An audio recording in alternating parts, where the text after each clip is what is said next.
श्रीशैलेशदयापात्रं दीपत्यादिगुणार्णवम् यतीन्द्रप्रवणं वन्दे रम्यजामातरं लक्ष्मीनाथसमारम्भां नाथयामुनमध्यमाम् अस्मदाचार्यपर्यन्तां वन्दे गुरुपरम्पराम् यो नित्यमच्युतपदाम्बुजयुग्मरुग्म व्यामोहतस्थितितराणि तृणाय मेने अस्मद्गुरोर्भगवतोऽस्य देकसिन्धोः रामानुजस्य चरणौ शरणं प्रपद्ये मातापिता युवतयस्तनया विभूतिः सर्वं यदेव नियमेन मदन्वयानाम् आद्यस्य न कुलपतेर्वकुलाभिरामम् श्रीमन्तदङ्घ्रियुगलं प्रणमामि मूर्ध्ना भूतं सरश्च महदाह्वयपट्टनाथ श्रीभक्तिसारकुलशेखरयोगिवाहान्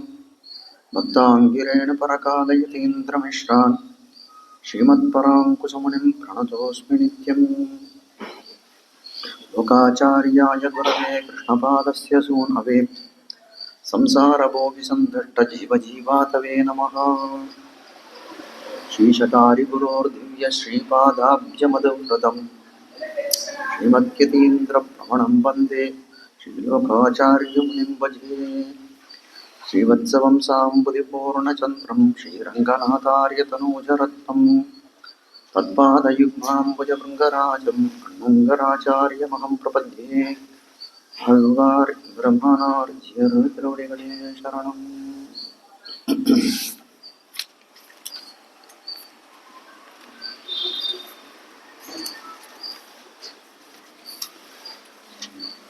விசதவாக் சிகாமணிகளான மணவாள மாமணிகளாலே அருளி செய்யப்பட்ட திவ்ய கிரந்தமானது உபதேச ரத்தின மாலை. அப்படிப்பட்ட இந்த கிரந்தத்தினுடைய அனுபவத்தை ஏறத்தாழ ஒரு மாசத்துக்கு மேல பண்ணிட்டு இருக்கோம். காஞ்சி சுவாமி தெரியக்கூடிய சமயத்துல நம்ம தேவபெருமானுக்கு பல விதமான உற்சவங்கள் உண்டு. சில உற்சவங்கள்லாம் ஒரு நாள், சில உற்சவங்கள்லாம் 2 நாள். இப்போ ஸ்ரீ ஜெயந்தி போன்றதுலாம் 2 நாள். முதல் நாள் ஒரு உற்சவம் ஸ்ரீ ஜெயந்தி, அடுத்த நாள் சேஷவாகன புறப்பாடு. சில உற்சவங்கள்லாம் 3 நாள். தவன உற்சவம் போன்றதெல்லாம் 3 நாள். பவித்திர உற்சவம், பங்குனி உத்திரம் போன்றதெல்லாம் 7 நாள். ஆழ்வாராச்சாரிகள் பிரம்மோற்சவங்கள்லாம் 10 நாள். அத்தியன உற்சவம் 21 நாள். அதுக்கு மேல ஆண்டாளோட திருப்பாவை மட்டும்தான் 30 நாள் அப்படின்னு சொல்லிட்டு. இப்போ ஆண்டாள் என்ன அப்படின்னா சந்தேசம் என்னன்னா, அவளும் சர்வபர்வ நிஷ்டையிலே ஒதுங்கி இருக்கக்கூடியவள். அதே கிரமத்தில் சொல்லக்கூடிய காலத்திலே எம்பெருமானாரே என்ன சொல்றாருன்னா, இவரும் சர்வபர்வ நிஷ்டர் என்று மாமுனிகளே காட்டுகிறார். அப்போ ஆழ்வார்களை காட்டிலும் மிஞ்சிவிழாய் ஆண்டாள் இருந்தாள். இப்போ ஆண்டாளை காட்டிலும் மிஞ்சிவிழாய் இந்த இடத்துல மாமுனிகள் ஒரு மாசத்துக்கு மேலும் நமக்கு இந்த ஒரே ஒரு அனுபவத்தை பண்ணக்கூடிய ஒரு இதை கொடுத்துருக்கிறார். இருக்கலாம், சில பேர் கொஞ்சம் சாமர்த்தியசாலியா இருந்தா, வக்தாவா இருந்தா இது ஒரு மாசம் கூட முடிச்சிருக்கலாம். அடையன போல மந்தவதி என்ன பண்றது, 2 வேளை வச்சா கூட, இன்னும் 4 வேளை வச்சா கூட முடியாத போல இருக்குது. ஆகக்கூடி பொழுதே பல பகலும் போயின வெந்து அஞ்சி அழுதேன் என்று சொல்லும்படியா இல்லாத ஏதோ நல்ல விஷயத்துல புத்தி போனால் பரவாயில்லை. அதுதான் முக்கியமான விஷயம். ஆழ்வார்கள் அப்படித்தானே காலத்தை கழித்தார்கள். பிரித்தெழுதி வாசித்தும் கேட்டும் வணங்கி வழிபட்டும் பூசித்தும் போக்கினேன் போது அப்படின்னு சொல்லும்படியா திருமொழி ஆழ்வார் தெரிவிக்கிறார். அவருடைய காலமெல்லாம் அப்படியே சென்றது சொல்லும்படியா இருக்குது. அந்த அளவுக்கு நம்ம காலம் அப்படியே இல்லைன்னாலும் ஏதோ கார்த்தால ஒரு 1 மணி காலம், 1.5 மணி காலம், சாயங்காலம் ஒரு 1 மணி காலம், 1.5 மணி காலம் இந்த உபதேசத்தின மாலை என்ற ஒரு வைபவத்தை, அதனுடைய பிரபாவத்தை கேட்கக்கூடிய ஒரு ஒரு பாக்கியத்தை இந்த எம்பெருமானாரே ஏற்படுத்தி கொடுத்தார் அப்படின்னு நான் சொல்லணும். அந்த உபதேச மாலையினோட முக்கிய கருத்தாக விளங்கக்கூடியது அந்த ஸ்ரீவச்சன பூஷணம். அந்த ஸ்ரீவச்சன பூஷணத்துடைய அந்த கிரந்த கர்த்தாவான புலலோகாச்சாரியுடைய பெருமையை எல்லாம் தெரிவித்தார். ஸ்ரீவச்சன பூஷணத்துடைய பெருமையை எல்லாம் தெரிவித்தார் 7 பாசுரங்களாலே. மேலே 11 பாசுரங்களாலே ஸ்ரீவச்சன பூஷணத்திலே தெரிவிக்கப்பட்ட அர்த்தம் அதை என்னன்றது தெரிவிக்கிறேன்னு சொல்லி ஆரம்பிக்கிறார். 60வது பாசுரம் தொடங்கி 70வது பாசுரம் வரைக்கும். நேற்றுக்கு வரைக்கும் நமக்கு 63வது பாசுரம் வரைக்கும் இது ஆயிருக்கு. அதாவது தன்குருவின் தாழ்நிகள் தன்னில் வன்பொன் இல்லாதார் அப்படின்ற பாசுரத்தாலே ஆச்சாரியருடைய சம்பந்தம் இல்லாத எம்பெருமான் தினத்திலே எவ்வளவு பக்தி பண்ணாலும் அந்த பக்தியானது நிலைக்காத, அவனுக்கு மோட்சம் இல்லை. ஆதலால் நன்னார் அவர்கள் திருநாடு அப்படின்னு சொல்லிட்டார். அதுக்கு மேல எப்படி கிடைக்கும் அப்படின்னு சொல்லக்கூடிய காலத்திலே ஞானம் மனுட்டானம் இவை நன்னாகவே உடையனான குருவை அடைந்த கால் உங்களுக்கு வந்து தானே வைகுந்தம் தரும் என்னும் சொல்லும்படியாய் உங்களுக்கு வைகுந்தம் நிச்சயம், அந்த பிராப்தி நிச்சயமாகும் என்று தெரிவிக்கிறார். அதுக்கு மேலே உய்ய நினைவு உண்டாகல் அப்படிப்பட்ட வந்து வைகுந்தம் தரும்னு சொல்லிட்டாரு. அதுக்கு இவர்கள் திறத்திலேருந்து பண்ண வேண்டியது என்ன அப்படின்னு கேட்டால் உய்ய நினைவு உண்டாகல், அந்த உய்யீவனம் அடையணும் அப்படின்ற நினைவு இவர்களுக்கு இருக்க வேண்டும். அப்படி அந்த நினைவின் காரணமாக உங்குருக்கள் தம்பதத்தே வையும் என்று சொல்லும்படியாக அந்த ஆச்சாரியன் திருவடிகளே, அவர்களுடைய ஆச்சாரியன் திருவடிகளிலே வைத்தாலே ஆனால் அந்த பரவமதான கையிலங்கு நெல்லிக்கனியாய் ஆகும் என்று காட்டுகிறார்கள். அப்படி கையிலங்கு நெல்லிக்கனியாய் இருக்கக்கூடியதுக்கு வந்து எப்படி அது இதுவாகுது அப்படின்னா ஆச்சாரியன் செய்த உபகாரம். ஆச்சாரியன் செய்த உபகாரத்தை நினைக்கக்கூடிய காலத்துல அந்த சிஷ்யனானவன் எப்படி இருக்கணும் அப்படின்னு கேட்டால் அதுக்கு ஏதாவது பிரதி உபகாரம் செய்யக்கூடியதா இருக்கணும். அவருடைய பிரதி உபகாரம் என்ன அப்படின்னு கேட்டால் ஆச்சாரியன் திறத்தை விட்டு நீங்காது இருக்கக்கூடிய தேசாந்தரத்தில் இருக்க மனம்தான் பொருந்த மாட்டாது. அப்படி அந்த நிஷ்டையிலே அவன் இருக்க வேண்டும், ஆச்சாரியனை பிரியாத நிஷ்டையில இருக்க வேண்டும். சில பேர் இருக்கிறார்களே அப்படின்னா இருத்தலினி ஏதரியோம் யாம் என்று சொல்லும்படியாய் மாமனிலே விஸ்மயப்படக்கூடிய அதிகாரிகளாய் அவர்கள் இருக்கிறார்கள் என்ற அர்த்தங்களை வரைக்கும் இது வரைக்கும் பார்த்தோம். அதுக்கு மேலே 64ஆம் பாட்டு, இந்த 64ஆம் பாட்டுல சொல்லக்கூடிய அர்த்தம் என்ன? முதல்ல பாசுரத்தை வாசிச்சு விடுறேன். தன்னாரி எனக்குத்தான் அடிமை செய்வது அவன் இந்நாடு தன்னில் இருக்கும் நாள் அந்நேர் அறிந்தும் அதிலாசையின் ஆச்சாரியனை பிரிந்திருப்பாரார் மனமே பேசு. அது ஆச்சாரியன் திறத்திலே தன்னாரியனுக்கு தான் அடிமை செய்வது. ஆச்சாரியனுக்கு சிஷ்யன் வந்து கைக்கரியங்கள் செய்ய வேண்டியது அப்படின்றது அந்த சிஷ்யனுடைய கர்த்தவியம், அவனுடைய கடமை. அப்படி இருக்கக்கூடிய காலத்துல அவன் எப்போ அந்த கைங்கரியத்தை பண்ண முடியும் என்று சொல்லக்கூடிய காலத்துல தானே அவன் இந்நாடு தன்னில் இருக்கும் நாள். அப்படிப்பட்ட ஆச்சாரியன் இந்த தேசத்திலே இந்த விபூதியில இருக்கக்கூடிய காலத்துல தானே அவனுக்கு அடிமை செய்ய முடியும். அவன் இந்நாடு தன்னில் இருக்கும் நாள் அந்நேர் அறிந்தும், அப்படிப்பட்ட அந்த நிலைமையை அறிந்தும் அதில் ஆசையின்றி அப்பேற்பட்ட அந்த கைங்கரியத்தை ஆச்சாரிய கைங்கரியத்திலே எந்த விதமான ஆபிமுக்கியத்தையும் காட்டாமல் அதில் ஆசையின்றி ஆச்சாரியனை பிரிந்திருக்கிறார்கள். அதை மனது குறித்து வந்து மனமே நீயே தான் சொல்லணும், இது இப்படிப்பட்டவர்களுடைய இந்த பிரகிருதியை பத்தி எப்படின்னு சொல்லு தெரிவிக்கிறார். பதவுரை வாசிக்கிறேன் மேலே. தன்னாரியனுக்கு தன்னுடைய ஆச்சாரியனுக்கு தான் சிஷ்யனானவன் அடிமை கைங்கரியங்களை அவன் அவ்வாச்சாரியன் இந்நாடு தன்னில் இவ்வுலகத்தில் இருக்கும் நாள் இருக்கும் காலம் வரையில். ஆச்சாரியனுக்கு சிஷ்யன் இந்த பூலோகத்தில் இருக்க வரைக்கும், இந்த நில உலகத்தில் இருக்கிற காலம் வரைக்கும் செய்ய வேண்டும், செய்வது செய்ய கடவன். அந்நேர் அந்த நேர்மைப்பாட்டை அறிந்திருந்தும் அதில் அக்கைங்கரியத்தில் ஆசையின்றி விருப்பம் இல்லாமல் ஆச்சாரியனை தன்னுடைய ஆச்சாரியனை விட்டிருப்பவர்கள் யாரோ மனமே என் மனசே பேசினி இதை அறிந்து சொல்லுவாயாக. அப்படியே அந்த இதை என்ன பண்றா, இதை அறிந்து நீ சொல்லணும்னு மனசு கொண்டுட. ஆனா மனசுதான விவேகத்தையும் அவிவேகத்தையும் வந்து பிரிக்கக்கூடியதா இருக்குது, நல்லதையும் தீமையும் அறியக்கூடியதா இருக்கு. நீயே கேட்டு சொல்லு என்று தெரிவித்து விட்டார். இப்போ வாக்கியத்தை வாசிக்கிறீங்க. கீழே ஆச்சாரியன் பண்ணின உபகாரத்தை அனுசந்தித்தால் அவனை பிரிய பிரசங்கம் இல்லை என்றார். அதாவது ஆச்சாரியன் செய்த உபகாரமானது கீழே ஸ்லோகம் இருக்குது, இந்த 63ஆவது ஸ்லோகம். அப்போ என்ன சொல்றாரு அதுல, ஆச்சாரியன் பண்ணின உபகாரமானது என்று சொல்ல முடியாது இருக்குதுயா. அப்படிப்பட்ட ஆச்சாரியன் பண்ணின உபகாரத்தை அனுசந்தித்தே ஆகால், அதாவது உபகார ஸ்மிருதி இருந்தால் அவனை பிரிய பிரசங்கம் இல்லை. ஆச்சாரியன் எவ்வளோ ஞானம் முதல் கொண்டு பலவிதமான நன்மைகளை நமக்கு பண்ணியிருக்கான். ஞான பிரதானம் அவன் தான் பண்ணான், நல்ல உபதேசங்கள் அவன் தான் பண்ணான், நமக்கு மோட்சத்தை அடைவதற்கு பெரிய அவன் ஒரு கருவியாய் இருக்கிறான். அப்படிப்பட்ட ஆச்சாரியன் தரத்திலே உபகார ஸ்மிருதியாவது இருக்க வேண்டும் அப்படின்னு தான் கீழே தெரிவித்தது. அப்போ அப்படிப்பட்ட அந்த அனுசந்தானத்தை கீழே சொன்னதை அனுசந்தானம் செய்தே. ஆனால் அப்படிப்பட்ட ஆச்சாரியனை பிரிந்து இருக்க முடியுமானா அப்படிப்பட்ட ஒரு சொல்ல வேண்டிய அவசியமே இல்லை. அப்படி பிரியவர்கள் இருக்கிறார்கள் சொல்லணுமானா அப்படி இருந்தார்களானா சொல்ல வேண்டிய அவசியம் இல்லை. அவனை பிரிய பிரசங்கம் இல்லை, அது உணர்ந்தார்களே ஆனால், உபகார ஸ்மிருதியை நினைத்தார்களே ஆனால் அவர்கள் பிரிந்தார்கள் என்று இந்த இடத்துல சொல்ல வேண்டிய அவசியம் இல்லை. இதில் பிராபியமான அவன் விஷயத்தில் கைங்கரியத்தை உணர்ந்தாலும் பிரிய பிரசங்கம் இல்லை. இதெல்லாம் இந்த பாட்டுல என்ன இருக்கா, பிராபியம்னா பலனாக இருக்கக்கூடிய அவன் ஆச்சாரியன். அவர் சொல்றது என்ன, இப்போ ஆச்சாரிய அபிமானமே உத்தாரகம்னு சொல்லக்கூடிய நிஷ்டையில, இந்த சரமபுர நிஷ்டையில உபாயமும் அவன்தான், உபயமும் அவன்தான், பலனும் அவன்தான். அதனால இந்த பாசுரத்திலே பலனாக இருக்கக்கூடிய ஆச்சாரியன், அப்படிப்பட்ட ஆச்சாரியன் விஷயத்திலே கைங்கரியத்தை உணர்ந்தாலும் பிரிய பிரசங்கம் இல்லை. சொல்ல வேண்டிய அந்த விஷயம் இந்த 2 பாசுரத்துல என்னன்னா, ஆச்சாரியனை பிரியாத சிஷ்யன் இருக்க வேண்டும் அப்படின்னு சொல்றார். முதல் பாசுரத்துல உபகார ஸ்மிருதியை நினைத்தால், ஆச்சாரியன் பண்ணிருக்கக்கூடிய உபகாரத்தை நினைத்தால் அவனை விட்டு பிரிவதற்கு காரணம் எதுவும் கிடையாது. இந்த பாசுரத்தால சொல்லக்கூடியது என்னன்னா, ஆச்சாரியனுடைய கைங்கரியத்தை உணர்ந்தால், ஆச்சாரியனுக்கு நம்ம பண்ண வேண்டியது நம்மளுடைய அந்த கைங்கரியம் பண்ண வேண்டியது நம்மளோட கடமை அப்படின்றதை உணர்ந்தானே ஆனால் அந்த சமயத்தில் அவனை விட்டு பிரிய மாட்டான் என்று சொல்லக்கூடியதா இருக்கிறது. அதாவது தாய்க்கு சோறு இடுமா போலே, தாய்க்கு சோறு இடுமா போலேன்னா ஆச்சாரியன் எப்படி இருக்கணும்னா ஒரு தாயை போல விசுவாசம் கொண்டவர்களா இருக்கணும். தாய் எப்படி இருக்காள், இந்த குழந்தைகளை சின்ன காலத்துல இருந்து என்ன பண்றாள், இந்த குழந்தைகளுக்கு ஆக வேண்டிய நன்மைகள் எல்லாம் தானே அந்த சிசு பருவத்துல இருந்து அவன் வளர்ந்து இருக்கக்கூடிய பருவம் வரைக்கும் என்ன பண்றாள், தாய் எல்லா விதமான அவனுக்கு எல்லா விதமான ரட்சணங்களையும் பண்ணுகிறார், எல்லா விதமான போஷணங்களையும் பண்றாள், அவனுக்கு காக்கிறாள், அவன் வளர்வதற்காக அவன் விருத்தி அடைவதற்காக பலவிதமான தியாகங்களை செய்யக்கூடியவராக இருக்கிறாள். அப்படிப்பட்ட தாயானவள் என்ன பண்றாள், ஒரு காலத்தே விருத்தையாக போனால் அவளால் எதுவும் பண்ண முடியாத காலத்துல என்ன பண்ணும், அந்த புத்திரர்களுடைய கடமை, புத்திரிகளுடைய கடமையா இருக்கக்கூடியது அந்த தாய்க்கு சோறு விடுவது.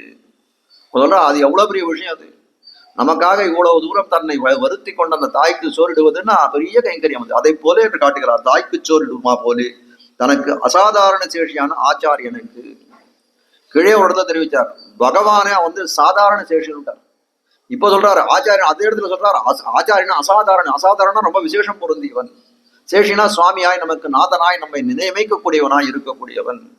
அப்படிப்பட்ட ஆச்சாரியன் எப்படிப்பட்டவன், தனக்கு இந்த சிஷ்யனுக்கு அசாதாரண சேஷியாக இருக்கக்கூடியவன், விசேஷம் பொருந்தியவாய் சேஷியான ஆச்சாரியனுக்கு ததேக சேஷபூதனாய்.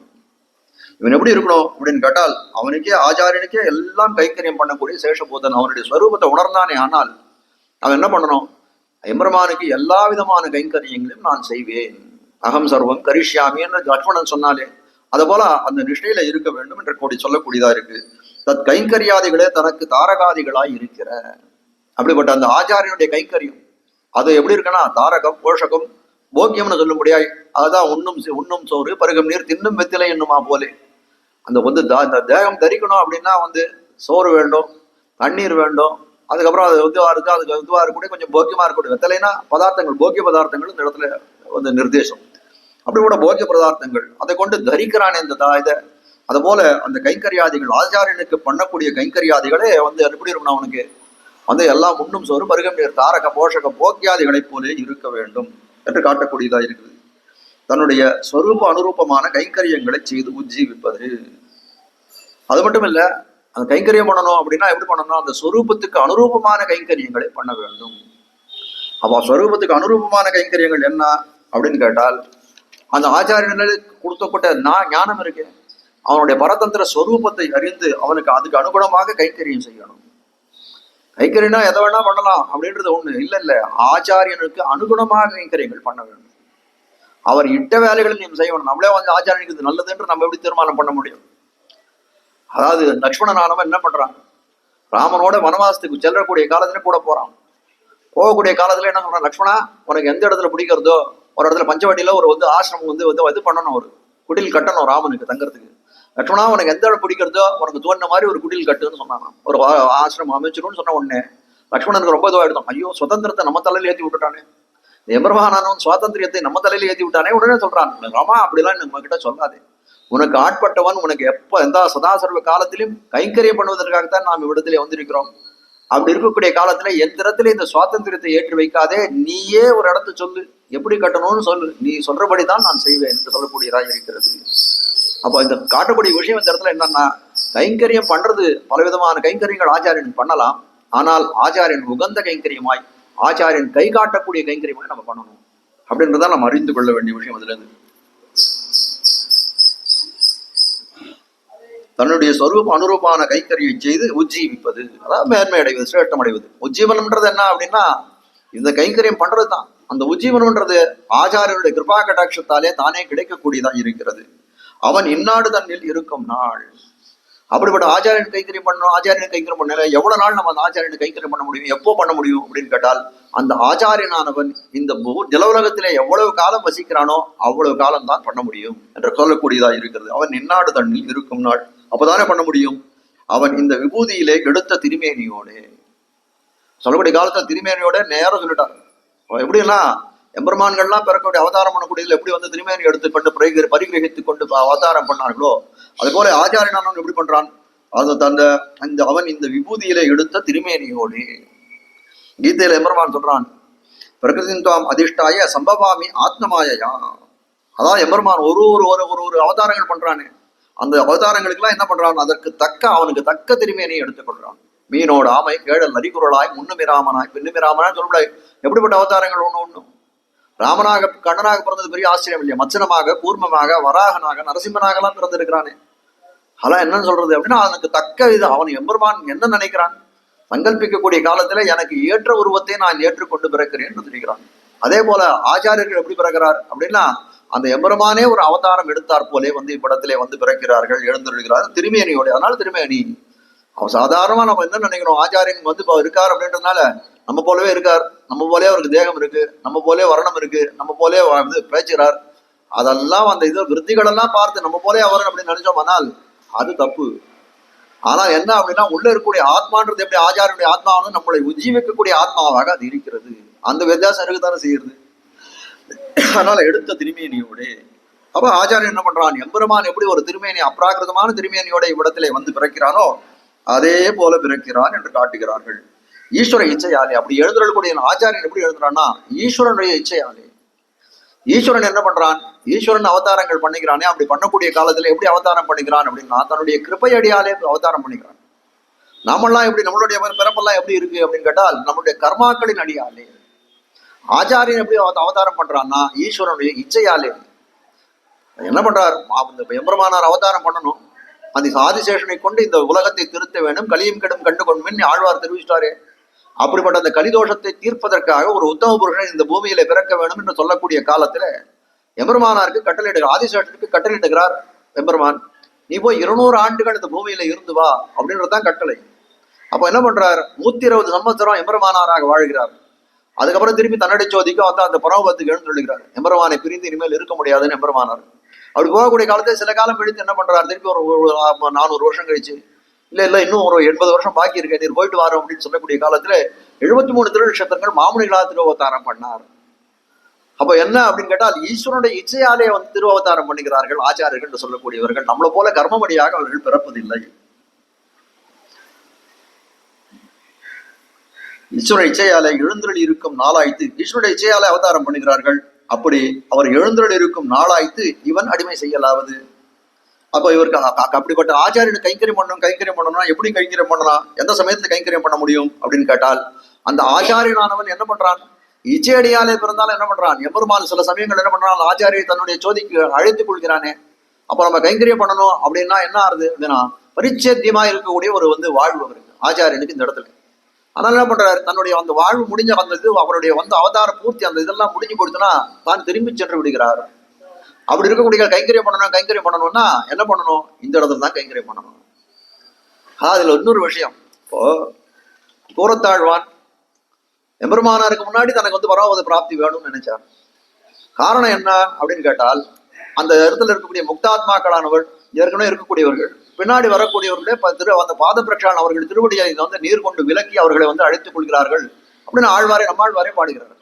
அப்ப சொல்றாரு, தேவரீர் இப்படி இருக்கக்கூடிய தேவரீர் எனக்கு ஆச்சாரியன், அப்படிப்பட்ட ஆச்சாரிய சம்பந்தம் இருக்கக்கூடிய காலத்துல அடியன் பின்னாடி வர மாதிரி ஒரு இதுதான் ஏற்பாடு ஆயிடுச்சுன்னா தேவரீர் என்னுடைய திருவடிகளை வந்து இது பண்ண வேண்டிய ஒரு கட்டாயம் ஏற்படுமே, அப்படிப்பட்ட நிலையை தேவர் இருக்க வேண்டாம் என்று நினைத்தாராம். அதனாலே எம்பெருமானாருக்கு முன்னாடி தான் சென்று விட வேண்டும் அப்படின்னு வந்து இது பண்ணாராம்.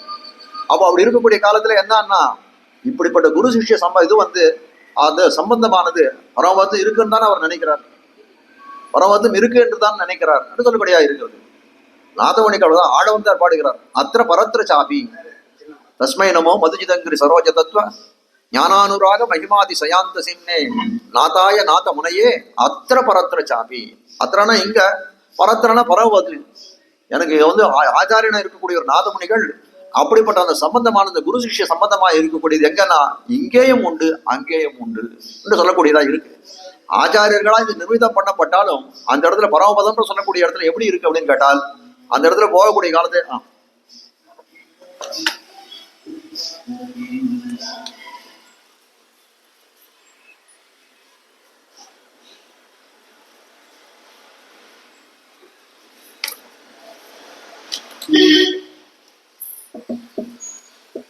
பரமபதத்திலே கைங்கரியம் பண்றோம், ஆச்சாரியருக்கும் கைங்கரியம் பண்றோம். ஆனால் ஆச்சாரியனுக்கு மட்டுமே பண்றோமா அப்படின்னு கேட்டால் ஆச்சாரியன் மட்டும் இல்லை, அந்த எம்பெருமானுக்கு தான் பண்றோம்.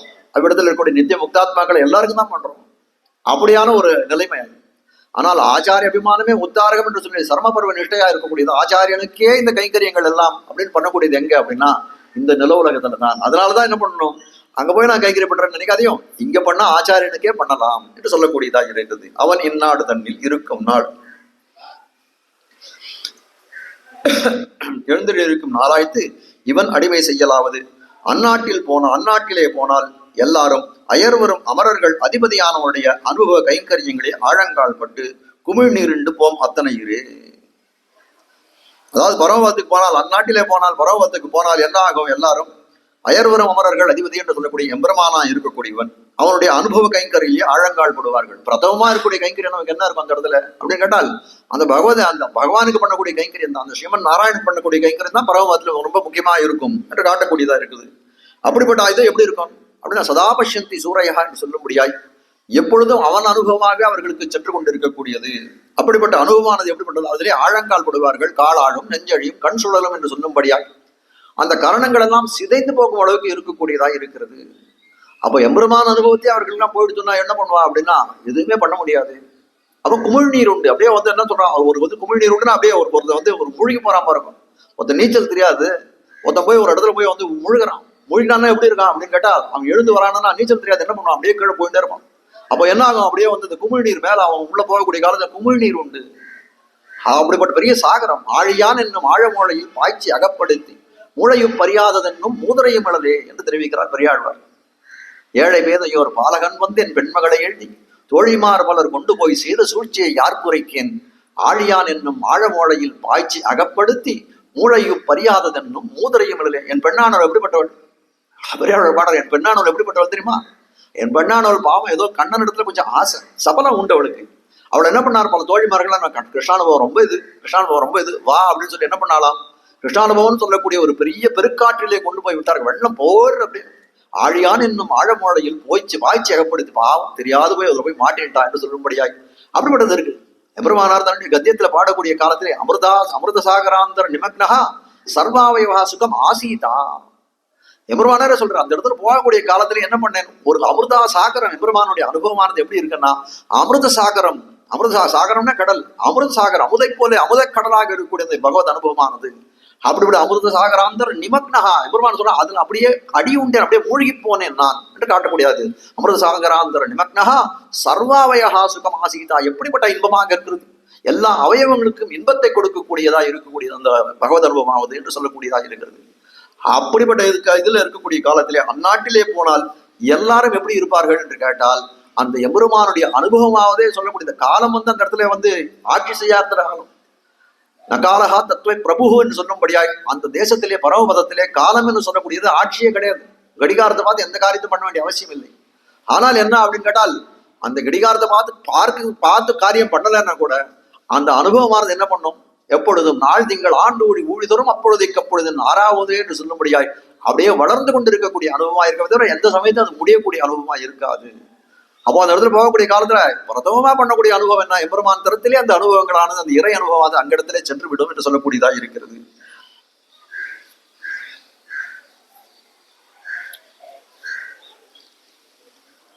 அப்படி இருக்கக்கூடியதை வேற எதையும் நினைக்க முடியுமா அப்படின்னு கேட்டா எதையும் நினைக்க முடியாது என்று சொல்லக்கூடியதாய் அவனுக்கு மட்டும் இல்லை, அந்த இடத்துல சொல்ல இருக்கக்கூடிய காலத்திலே அவனுடைய பத்திகளா இருக்க பிராட்டிமார்களுக்கு கைக்கரியம் பண்ண வேண்டியது, பரிஜனங்களா இருக்கக்கூடியவர்கள், அந்த பரிஜனங்களா முக்தர்கள் நித்தியர்கள் எல்லாம் இருக்கக்கூடியதாக இருக்கிறது. அருகால சிறுவண்டே தொழுதேன் உன்னை தெரிவிக்கிறார் திருநெடுந்தாண்டுகள். அருகால சிறுவண்டுனா அந்த விசேஷத்தை பாருங்க, வண்டுக்கு விசேஷம் விட்டக்கூடிய காலத்துல வண்டுக்கு 6 காலம் விசேஷம் விடுக்கிறார். என்னது 6 காலம் விசேஷம் விடுறாரு அப்படின்னா பறப்பதற்கு வந்து அது இதுவா இருக்குன்னு கேட்டோம், ஏத்துவா இருக்கு. அதனால வந்து என்ன சொல்றது, வண்டு பறக்கிறதோ இல்லையோ, பறக்கிறதுக்கு 6 கால் தேவை. 6 கால் எதுக்கு அவசியம், ரெண்டு பட்சம் இருக்குது, பட்சிகளெல்லாம் பறக்கக்கூடியதா இருக்குது. அப்போ வந்து இந்த 6 கால்னு சொன்னது வந்து அதை குறித்து இல்லை அப்படின்னு காட்டுகிறார்கள். எதை தெரிவிக்கிறதா இருக்கக்கூடியது அப்படின்னு கேட்டால் ஆச்சாரியனுடைய 2 திருவடிகள், நமக்கு உத்தேசமா இருக்கக்கூடியது ஆச்சாரியனோட 2 திருவடிகள், ஆச்சாரிய பத்னியோட 2 திருவடிகள், அந்த ஆச்சாரிய குமாரராக இருக்கக்கூடிய 2 திருவடிகள் என்று சொல்லும்படியாக இருக்கக்கூடியது என்று காட்டுகிறார். அப்ப என்ன அப்படிங்கிறத இந்த இடத்துல ஆச்சாரிய ஸ்தானத்துல இந்த இடத்துல பரமபத்தில் இருக்கக்கூடியவர், ரெண்டு திருவடிகளை பதித்தவராக இருக்கக்கூடியவர் வந்து எம்பெருமானே தானே வந்து அவனதான சாட்சாத் நாராயணோ தேவகா கிருத்வா மத்தியமையும் தையும் மக்னான் உத்தரத்தே லோகான் காருண்யாத் சாஸ்திரபாணினா என்று சொல்லும்படியாய் அவனே தான் இந்த ஆச்சாரியனா இருக்கான். எம்பெருமான் தானே ஆச்சாரியனா இருக்கானே, அப்போ ஆச்சாரியஸ்தானம் அவனுக்கு தான் இருக்கு. அதனால்தான் ஈஸ்வரனும் ஆச்சாரியத்துவத்தில் ஆசைப்பட்டு இருக்கும் என்று சொல்லும்படியா ஆச்சாரியர் தெரிவிக்கிறாரு. அவனே ஆச்சாரியனாகவும் தான் ஆசைப்பட்டு கொண்டிருந்தான். நான் அப்படிப்பட்ட ஆச்சாரியனுக்கு போல அவன் இருக்கக்கூடியவன். எப்படி அந்த பரமாத்மா பரந்தாமன் சொல்லக்கூடிய பரமதத்துல இருக்கக்கூடியவனா இருக்கிறான். அவனுடைய திருவடி ஒண்ணு, அவனுடைய பத்திகளாய் இருக்கக்கூடிய அந்த பிராட்டிகளோட திருவடி ஒண்ணு. அவர்களுக்கு குழந்தை போல வானிலவரசு வைகுந்த குட்டன் என்று சொல்லப்பட எம்பெருமான் இருக்கிறான். அவனுக்கு கீழே இருக்கக்கூடிய நித்திசூரிகள் முக்தாத்மாக்கள் அவனுக்கு குழந்தைகள் போல இருக்கிறார்கள். இப்படி எல்லார் திருவடிகளும் என்ன பண்ணோம், கைங்கரியம் பண்ணக்கூடிய ஒரு பாக்கியம் அந்த இடத்துல போனா கிடைக்கும். ஆனால் கூட ஆச்சாரியனுக்கே பண்ணக்கூடிய கைங்கரியம் இவ்விடத்துல தான் கடங்கும். அவன் இந்நாடு தன்னில் இருக்கும் நாடு என்று சொல்லக்கூடியதாக இருக்கிறது. ஆகையால் இவன் பதார்த்தங்களை கொண்டு உபஜீவிக்க இருக்கிற இந்நாட்டிலே எழுந்தொழிக்கும் போதாய்த்து. ரொம்ப அற்புதமான விஷயத்தை காட்டுறான். நேற்று ஒரு விஷயம் பார்த்தோம், அதாவது சிவஜன் போட்டு 2 சூத்திரங்கள் பார்த்தோம். ஆச்சாரியனுடைய நினைவு மாறி இருக்கை அப்படின்னு சொல்லுறோம். அவன் என்ன ஆச்சாரியன் தன்னை ஆச்சாரியன் என்று நினைக்கை, சிஷ்யனை தன்னுடைய சிஷ்யன் என்று நினைக்கை, பலங்களிலே மாறாட்டங்கள் அப்படின்னு சொல்லி 4 விதமான பலன்கள் காட்டும். அப்போ என்ன அப்படின்னு கேட்டக்காட்டிய திருஷ்ட பலனா இருக்கக்கூடியதுல வந்து அதுல வந்து தனக்குன்னு நினைக்கிறான் ஆச்சாரியன் அப்படின்னு சொல்லக்கூடிய திருஷ்ட பலன்னா இந்த லௌகிக பலன்களா இருக்கக்கூடிய. அப்போ காட்டுற இந்த இடத்துல காட்டுற. அது அப்புறம் என்ன சொல்றான், அதுக்கு மேல சொல்லக்கூடிய காலத்திலே அந்த திருஷ்ட பலன்களாவது யாராலே சித்திக்கும் என்று சொல்லக்கூடிய காலத்திலே சிஷ்யனாலே இந்த திருஷ்ட பலன்கள் சித்திக்கும்னு பார்க்கணும். ஞாபகப்படுத்திக்கோங்க. இந்த இடத்துல அதுதான் காட்டுகிறார்கள். ஆகையால் இவன் பதார்த்தங்களை கொண்டு உபஜீவிக்க இருக்கிற இந்நாட்டிலே பலம் மாறாடி இருக்கை என்று சொல்லிக் கொடுறோம் இல்லையா. ஆச்சாரிய நினைவனாலே என்ன பண்றான், இந்த திருஷ்ட பலங்களை குறித்து சொன்னது. அப்ப அது மாறாது எப்படின்னா சிஷ்யனுடைய நினைவாலே அது என்ன ஆகுதுன்னா அந்த ஆச்சாரியனுக்கு நம்ம பண்ண வேண்டிய கிஞ்சித்காரம் நம்ம பண்ண வேண்டியது இருக்கே அதை காட்டக்கூடியதா இருக்கிறது காட்டு. நேதி பார்த்தோம், அதான் இந்த இடத்தை தெரிவிக்கிறார். ஆகையால் இவன் பதார்த்தங்களை கொண்டு உபஜீவிக்க இருக்கிற சிஷ்யன் என்ன பண்றான், தன்னுடைய ஸ்வரூபம் நிறம் பெற வேணுமே என்று சொல்லக்கூடியதா இருக்கிறது. அதனால என்ன பண்றான், தன்னுடைய வந்து என்ன பண்றான், ஆச்சாரியனுக்கு கிஞ்சித்காரம் தன்னால முடிஞ்சதை சமர்ப்பிக்கிறான் என்று சொல்லக்கூடிய. அப்போ அவன் பதார்த்தங்களை கொண்டு உபஜீவிக்க இருக்கிற இந்நாட்டிலே ஆச்சாரியன் எப்படி உபஜீவனம் பண்ணணும் அப்படின்னு கேட்டால் சிஷ்யனுடைய இதை கொண்டுதான் பண்ண வேண்டும். என் நாட்டில எழுந்தொழிக்கும் போதாய்த்து. எப்போ நமக்கு வந்து அந்த ஆச்சாரியனுக்கு ஏதோ ஒரு சமர்ப்பணம் பண்ணணும் அப்படின்னா எப்போ நம்மளால பண்ண முடியும் அப்படின்னு கேட்டால் அவன் இந்த நாட்டில இருக்கக்கூடிய சமயத்துல தானே. வாஸ்தவமா சாஸ்திரப்படி பார்த்தோம்னா நமக்குன்னு எதுவும் சொத்தே கிடையாது, அது ஆச்சாரனை சேர்ந்தது தான். அப்படி இருக்கக்கூடிய காலத்துல என்ன பண்றான், அவனுடைய சொத்தை அவனுக்கே கொடுக்காரு. இருந்தா கூட என்ன பண்றோம், அதை வந்து கிஞ்சித்காரம் அவனுக்கு சமர்ப்பணம் பண்ணணுன்ற அர்ப்பணிப்பு அந்த வந்து அந்த உரிமையை நம்ம இடத்துல கொடுத்து வைத்திருக்கிறான் ஆச்சாரியன் ஆகட்டும் பகவான் ஆகட்டும் என்று சொல்லக்கூடியதா இருக்கிறது. அப்போ இவனுடைய பதார்த்தங்களை கொண்டு உபஜீவிக்க இருக்கிற இந்நாட்டிலே எழுந்தருள் இருக்கும் போதாய்த்து. இந்த நிலவுலகத்துல அவன் எழுந்தொழிந்த காலத்துல தான் நீங்க என்ன பண்ண முடியும், இதை வந்து அந்த ஆச்சாரியனுக்கு கிஞ்சித்கரிக்க முடியும். உன்னுடைய வந்து எப்படி இது பண்ண முடியும், அந்த திருஷ்ட பலன்களை ஆச்சாரியனுக்கு எப்படி சமர்ப்பணம் பண்ணணும்னா இந்த நிலவகத்தை எழுந்தொழிக்கக்கூடிய காலத்திலே தான் பிராகிருத பதார்த்தங்களில் கிஞ்சித்கார முகத்தாலும் பிராகிருத பதார்த்தங்கள்லாம் இந்த இயற்கையா இருக்கக்கூடிய இந்த இதுல பிராகிருதம்னா இந்த பூமியில இருக்கக்கூடியது இயற்கையா இருக்கக்கூடியது. இந்த பிராகிருதம்னா அதாவது பஞ்சபூதத்தினுடைய வந்து சம்பந்தம் இருக்கக்கூடியது. இப்படி எல்லாமே சொல்லலாம். அது பிராகிருத பதார்த்தங்களில் கிஞ்சித்கார முகத்தாலும்.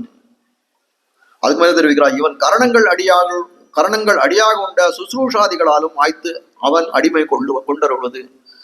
ஆச்சாரியன் எப்படி வந்து சிஷ்யனை அடிமை கொண்டருளுகிறான் அப்படின்னு சொல்லக்கூடிய காலத்துல என்ன பண்றான், இந்த சிஷ்யனானவன் ஆச்சாரியன் தரத்திலே பல விதமான பதார்த்தங்களை கொண்டு போய் சமர்ப்பிக்கிறான். அவனுடைய சொரூபம் நிரம்பெற வேணும் என்று சொல்லக்கூடியது.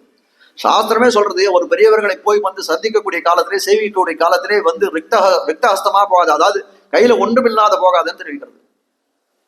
அப்படி இருக்கக்கூடிய காலத்துல என்ன பண்ணணும், அவன் போகக்கூடிய காலத்திலே கிஞ்சித்காரத்தை ஆச்சாரியன் தரத்திலே சமர்ப்பிக்கிறான். அதெல்லாம் திருஷ்ட பலன்களா இருக்கக்கூடியது. அது மட்டுமா அப்படின்னு கேட்டால் அது கிஞ்சித்கார முகத்தாலே பண்ணுகிறான். அது மட்டும் இல்ல, இவன் கரணங்கள் அடியாக உண்டான சிசூஷாதிகளாலும் ஆச்சாரியனுக்கு கரணங்களாலே பண்ணணும். தன்னுடைய காய்கமாக தன்னுடைய உடம்பாலே திரும்ப அவனுடைய ஆச்சாரியனுடைய இதுக்கு தன்னுடைய உடம்பாலே பல விதமான கைங்கரியங்கள் செய்ய வேண்டும். எப்படி ஆச்சாரியன் வந்து இதுக்கு போறார், தீர்த்தம் ஆடுறது காவேரி போறன்னா கூட போய் அவருடைய துணிமணிகள் எல்லாம் துவச்சு கொடுக்கலாம். இந்த மாதிரி பல விதமான கைங்கரியங்கள் அவருக்கு தன்னுடைய காய்கமாக பல விதங்கள் பண்ணலாமே என்று சொல்லக்கூடியதாக இருக்கிறது.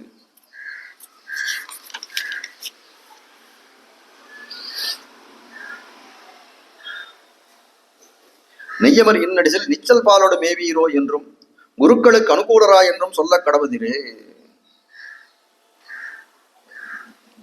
அது ரெண்டு விதமான இது எடுக்கிறார். நெய்யமர் இன்னடிசில் நிச்சல் பாலோடு மேவீரோ அப்படின்னு ஒரு இதை எடுத்து காட்டுறார். அது ஆழ்வாருடைய பாசனம். பொன்னுலக ஆளீரோ பூமணி மூணு தாளீரோ நன்னல புள்ளினங்கால் வினையாட்டிய நான் இருந்தேன்னு சொல்லக்கூடிய அது அந்த பாசனம். அது அந்த பதிகத்துல இருக்கக்கூடிய பாசனம். அது அதுக்கு மேல என்ன தெரிவிக்கிறார்னா, குருக்களுக்கு அனுகூலராய் என்று சொல்ல கடவுதிரு.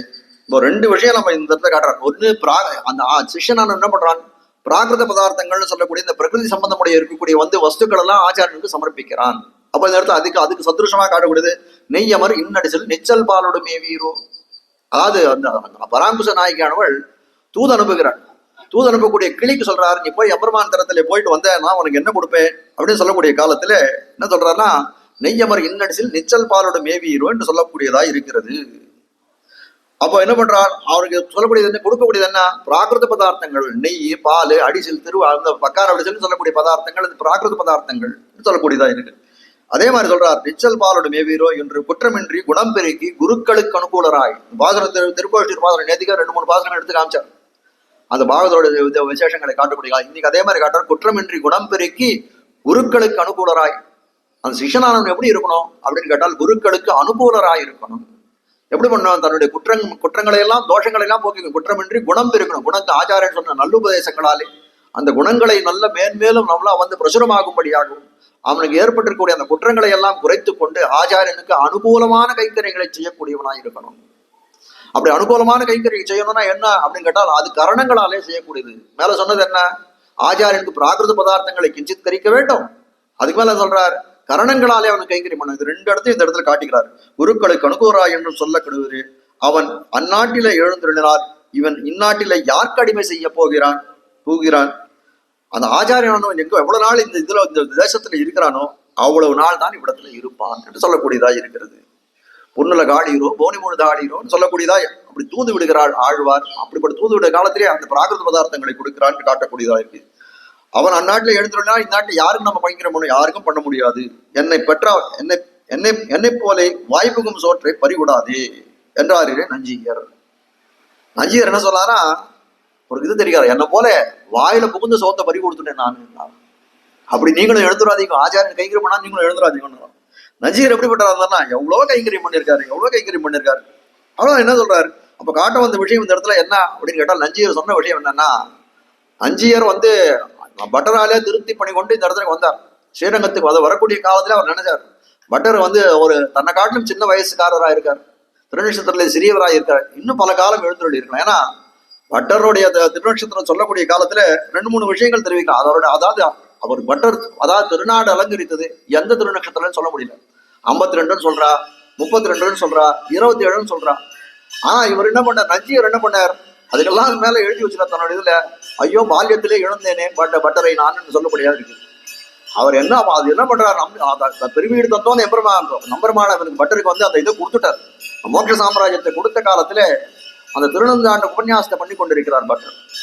அப்படி பண்ணி கொண்டிருக்கிற அந்த காலக்ஷேபம் பண்ணக்கூடிய காலத்திலே அவருடைய திருமேனியினுடைய விகாரம் ஏற்பட்டு அதை தெரிஞ்சுக்கிறார், அறிந்து கொள்கிறார் நஞ்சியர். இதுவா ரொம்ப காலம் இந்த இடத்துல இருக்குன்னு நினைக்கிறேன், ரொம்ப காலம் இருந்து இந்த தர்சனத்தை காப்பீர் என்று நினைத்தேரே அவர் இப்படி பரமதம் வேண்டதுன்னு தெரிவிக்கிறார் தன்னுடைய கவலை எல்லாம் சொல்றேன். அப்போ என்ன சொல்றேன், அப்பதான் உனக்கு ஒரு நம்பிள்ளை கிடைப்பான், ஒரு பிள்ளை கிடைப்பான் என்ற பட்டமும் தெரிவிச்சுட்டு அந்த பரமத்துக்கு போறான்னு சொல்லக்கூடிய காலத்தில் அவர் எழுதுறாரு, பால்யத்திலே நான் இழந்தேனே. பால்யத்திலே இழந்தேன்னா, பால்யம்னா என்ன, சின்ன குழந்தையா இருக்க பருவமாச்சு, பாலனா இருக்கக்கூடிய பருவமாச்சு, பால்யத்துல இழந்தார். அதாவது 3 விஷயம் தெரிவிக்கிறார். 3 விதமான பட்டருடைய ஆயுட்காலத்தை நிர்ணயம் பண்ணக்கூடிய காலத்திலே 52 திருநட்சத்திரம் சொல்றா, 32 திருநட்சத்திரம் சொல்றா, 27 இந்த எந்த திருநட்சத்திரமே பால்ய காலம்னு சொல்ல முடியாது. எந்த திருநட்சத்திரம் பால்ய காலம்னு சொல்ல முடியாது. அப்படிப்பட்ட இதுவா தான் இருக்கு. ஆனால் என்ன பண்றார், பால்யத்துல எம்பெருமானார் எப்படி இருந்தார்னா 120 சம்பத்சரங்கள் முழுக்க ஒரு வாழ்வு வாழ்ந்தார் இல்லையா. எம்பெருமானாருடைய ஆயுசு, எம்பெருமானார் என்ன சொன்னார், என்னை போலவே இவர் நினைத்திரும்னு சொன்னார். அது போல இவர் இருப்பார் நான் நினைச்சேனே, அப்படி இல்லையே இவர் என்று சொல்லக்கூடியதா இருக்கிறது. அப்ப என்ன, எம்பெருமானுடைய ஆயுசை ஒப்பீடு கொள்ளக்கூடிய காலத்துல அவர் 120 சம்பத்சரம் இருந்தார், இவர் 50 சம்பத்சரம், அதிகபட்சமா 52 சம்பத்சரம் வைத்துக் கொண்டால் கூட என்ன சொன்னார், பட்டர் பால்யத்திலே பரமபதம் சென்றார் என்று சொல்லக்கூடியதா இருக்குது. அப்ப சொல்றார், நான் பட்டரை எழுந்தேனே, அவனுக்கு நாங்க எப்ப பண்ண முடியும், அவன் இந்நாடு தண்ணியில் இருக்கும் நாள் பட்டருக்கு பண்ண வேண்டிய கைங்கரியனா எப்ப பண்ணணும், இந்த லீலா விபூதியில இருக்கக்கூடிய காலத்தை, இந்த லீலா விபூதியில் இருக்கக்கூடிய காலத்துல தான் நான் அவனுக்கு பண்ணிருக்க முடியும். அப்படி இல்லையா அந்த பாவத்தை அந்த இதை நான் இழந்தேனே பாவியன் பல்லில் பட்டு தெரிப்பதேன் என்று போல என் வாய் புகுந்த சோறு கையை கீழே விழுந்தது என்று சொல்லக்கூடிய வஞ்சியருடைய ஒரு व्यसனமாக படத்திலே காட்டப்படுகிறது. அந்நேர் அறிந்தும் அதில் ஆசையின் நீ.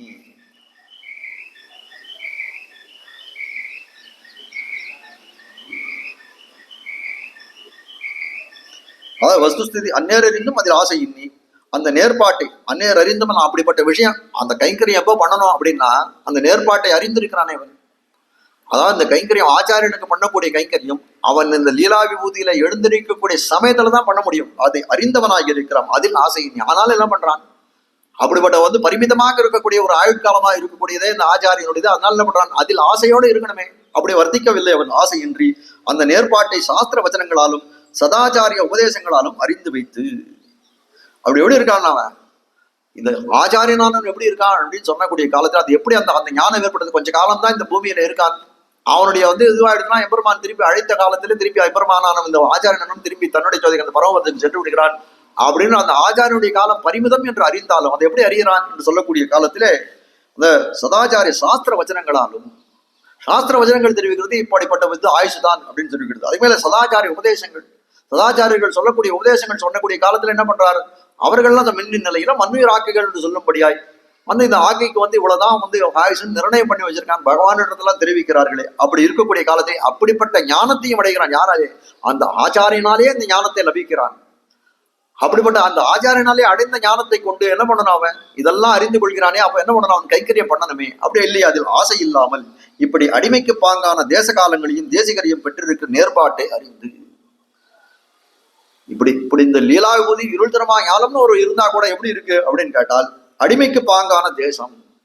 ஆச்சாரியனுக்கே அடிமை பண்ணணும்னா அது எந்த தேசத்துல பண்ண முடியும் இந்த தேசத்துல பண்ண முடியும் சொல்லக்கூடியதா இருக்கிறது. அடிமைக்கு பாங்கான தேசம் இந்த லீலா விபூதி இங்கதானே ஆச்சாரியனுக்கே பண்ண முடியும். தனிமே ஆச்சாரனுக்கு மட்டுமே பண்ணக்கூடியது இங்கதானே பண்ண முடியும். காலம் அப்படிப்பட்ட காலமும் அமைந்திருக்கிறது இங்கதானே இந்த ஆச்சாரியனுக்கு இந்த காலத்துல தானே பண்ண முடியும். ஆச்சாரியன் காலம்னா ஆச்சாரியன் எந்த ஜீவித தசை இந்த சமயத்தை இந்த சமயம் இருக்காரு அப்படிப்பட்ட காலத்துல தானே பண்ண முடியும். அது மட்டும் இல்ல தேச காலம் தேசிகரை பெற்றிருக்கிறார். அப்படிப்பட்ட அந்த காலத்துல தானே அந்த ஆச்சாரியனும் இருக்கிறார். அப்படி பெற்றிருக்கிற நேர்பாட்டை அறிந்து எல்லாத்தையும் அறிந்திருக்கிறான். எல்லா விதமான இதையும் அறிந்து கொண்டிருக்கான். இந்த பாங்கான தேசம் இதுதான் அறிந்திருக்கிறான். இதுதான் நம்ம கைங்கரியம் பண்றதுக்கு உச்சிதமான காலம் என்று அறிந்திருக்கிறான். இப்படிப்பட்ட ஆச்சாரியனும் பெற்றிருக்கிறான். அப்படி இருக்கக்கூடிய காலத்திலே அதை அறிந்தும் என்ன பண்றான் அதிலே நேர்படலா இருக்கு. அதுல இழியலாமே அப்படிப்பட்ட கைங்கரியத்தை பண்ணலாமே. ஆனால் என்ன பண்றான்னு அப்படி பண்ணலை. அதில் ஆசையின்னி இப்படி வாய்த்திருக்கிற வகுத்த விஷயமான ஆச்சாரிய கைங்கரியத்தில் அபினிவேசம் இன்னி வகுத்த கைங்கரியம் அவனுக்குன்னே ஏற்பட்டது சொல்லக்கூடியதா இருக்குது. வகுத்த விஷயமான ஆச்சாரிய கைங்கரியத்தில் அபினிவேசம் இன்னி அந்த ஆச்சாரியன் என்ன பண்றான் ஆச்சாரிய கைங்கரியத்துல இழியாது இருக்கிறான். அது மட்டும் இல்ல ஆசையும் இல்லை அவனுக்கு. அபினிவேசம் என்ற கைங்கரியத்தில் அபினிவேசம் என்றிக்கே அதடையாக அவனை பிரிந்து பிழைத்திருப்பாரா கேட்கிற அடுத்த கேள்வி. மனசை பார்த்தானே கேட்கிற அந்த கேள்வி எல்லாம் சொல்றார். அபினிவேசம் ஆச்சாரிய கைங்கரியத்திலே ஆசையும் இல்லை. அந்த ஆசை இல்லாதனால என்ன பண்றான் தேசாந்தரத்தில் இருக்கிறான். தேசாந்தரத்தில் இருக்க மனம்தான் பொருந்த மாட்டான்னு சொன்னா கூட இப்படி இருக்கான். ஆச்சாரியனை விட்டு தனியே பிரிந்திருக்கிறான். தேசாந்தரத்தில் இருக்கிறான். அப்படி இருக்கக்கூடிய யார் அப்படி இருக்கக்கூடிய யாராவது பிழைத்திருப்பாரா மனமே நீயே சொல்லுன்னு கேட்கிற. அப்படி இருக்கக்கூடிய யாரால் பிராவண்ய காரியமான அனுபவம் இல்லாத போது குலையும்படியான சத்தையை உடையராயிருக்கிற ஆச்சாரிய பரதந்திரனில் அவரை விஸ்லேஷித்து சத்தை பெற்றிருப்பார். அடுத்த கேள்வி கேட்கிறார். பிராவண்ய காரியமான அனுபவம் இல்லாத போது அதாவது ஆச்சாரியனுக்கு பண்ணக்கூடிய கைங்கரியம் அப்படின்னா பிராவண்ய காரியம் உகந்து செய்யணும். உத்தேன் உகந்து பணி செய்து உணபாதம் பெற்றேன் என்று தெரிவிக்கிறார். கைங்கரியன்றது எப்படி பண்ணணும்னா உகந்து செய்யக்கூடியதா இருக்கு ஆச்சாரியன் திருவிடத்திலே பிராவண்ய காரியம். அதனால உகந்து செய்யக்கூடிய காரியமா இருக்கக்கூடிய அப்படிப்பட்ட அனுபவம் அந்த கைங்கரியம் அனுபவம் இல்லாத போது என்ன ஆகும் குலையும்படியான சத்தையை உடையராய் இருக்கிற ஆச்சாரிய பரதந்திரர்.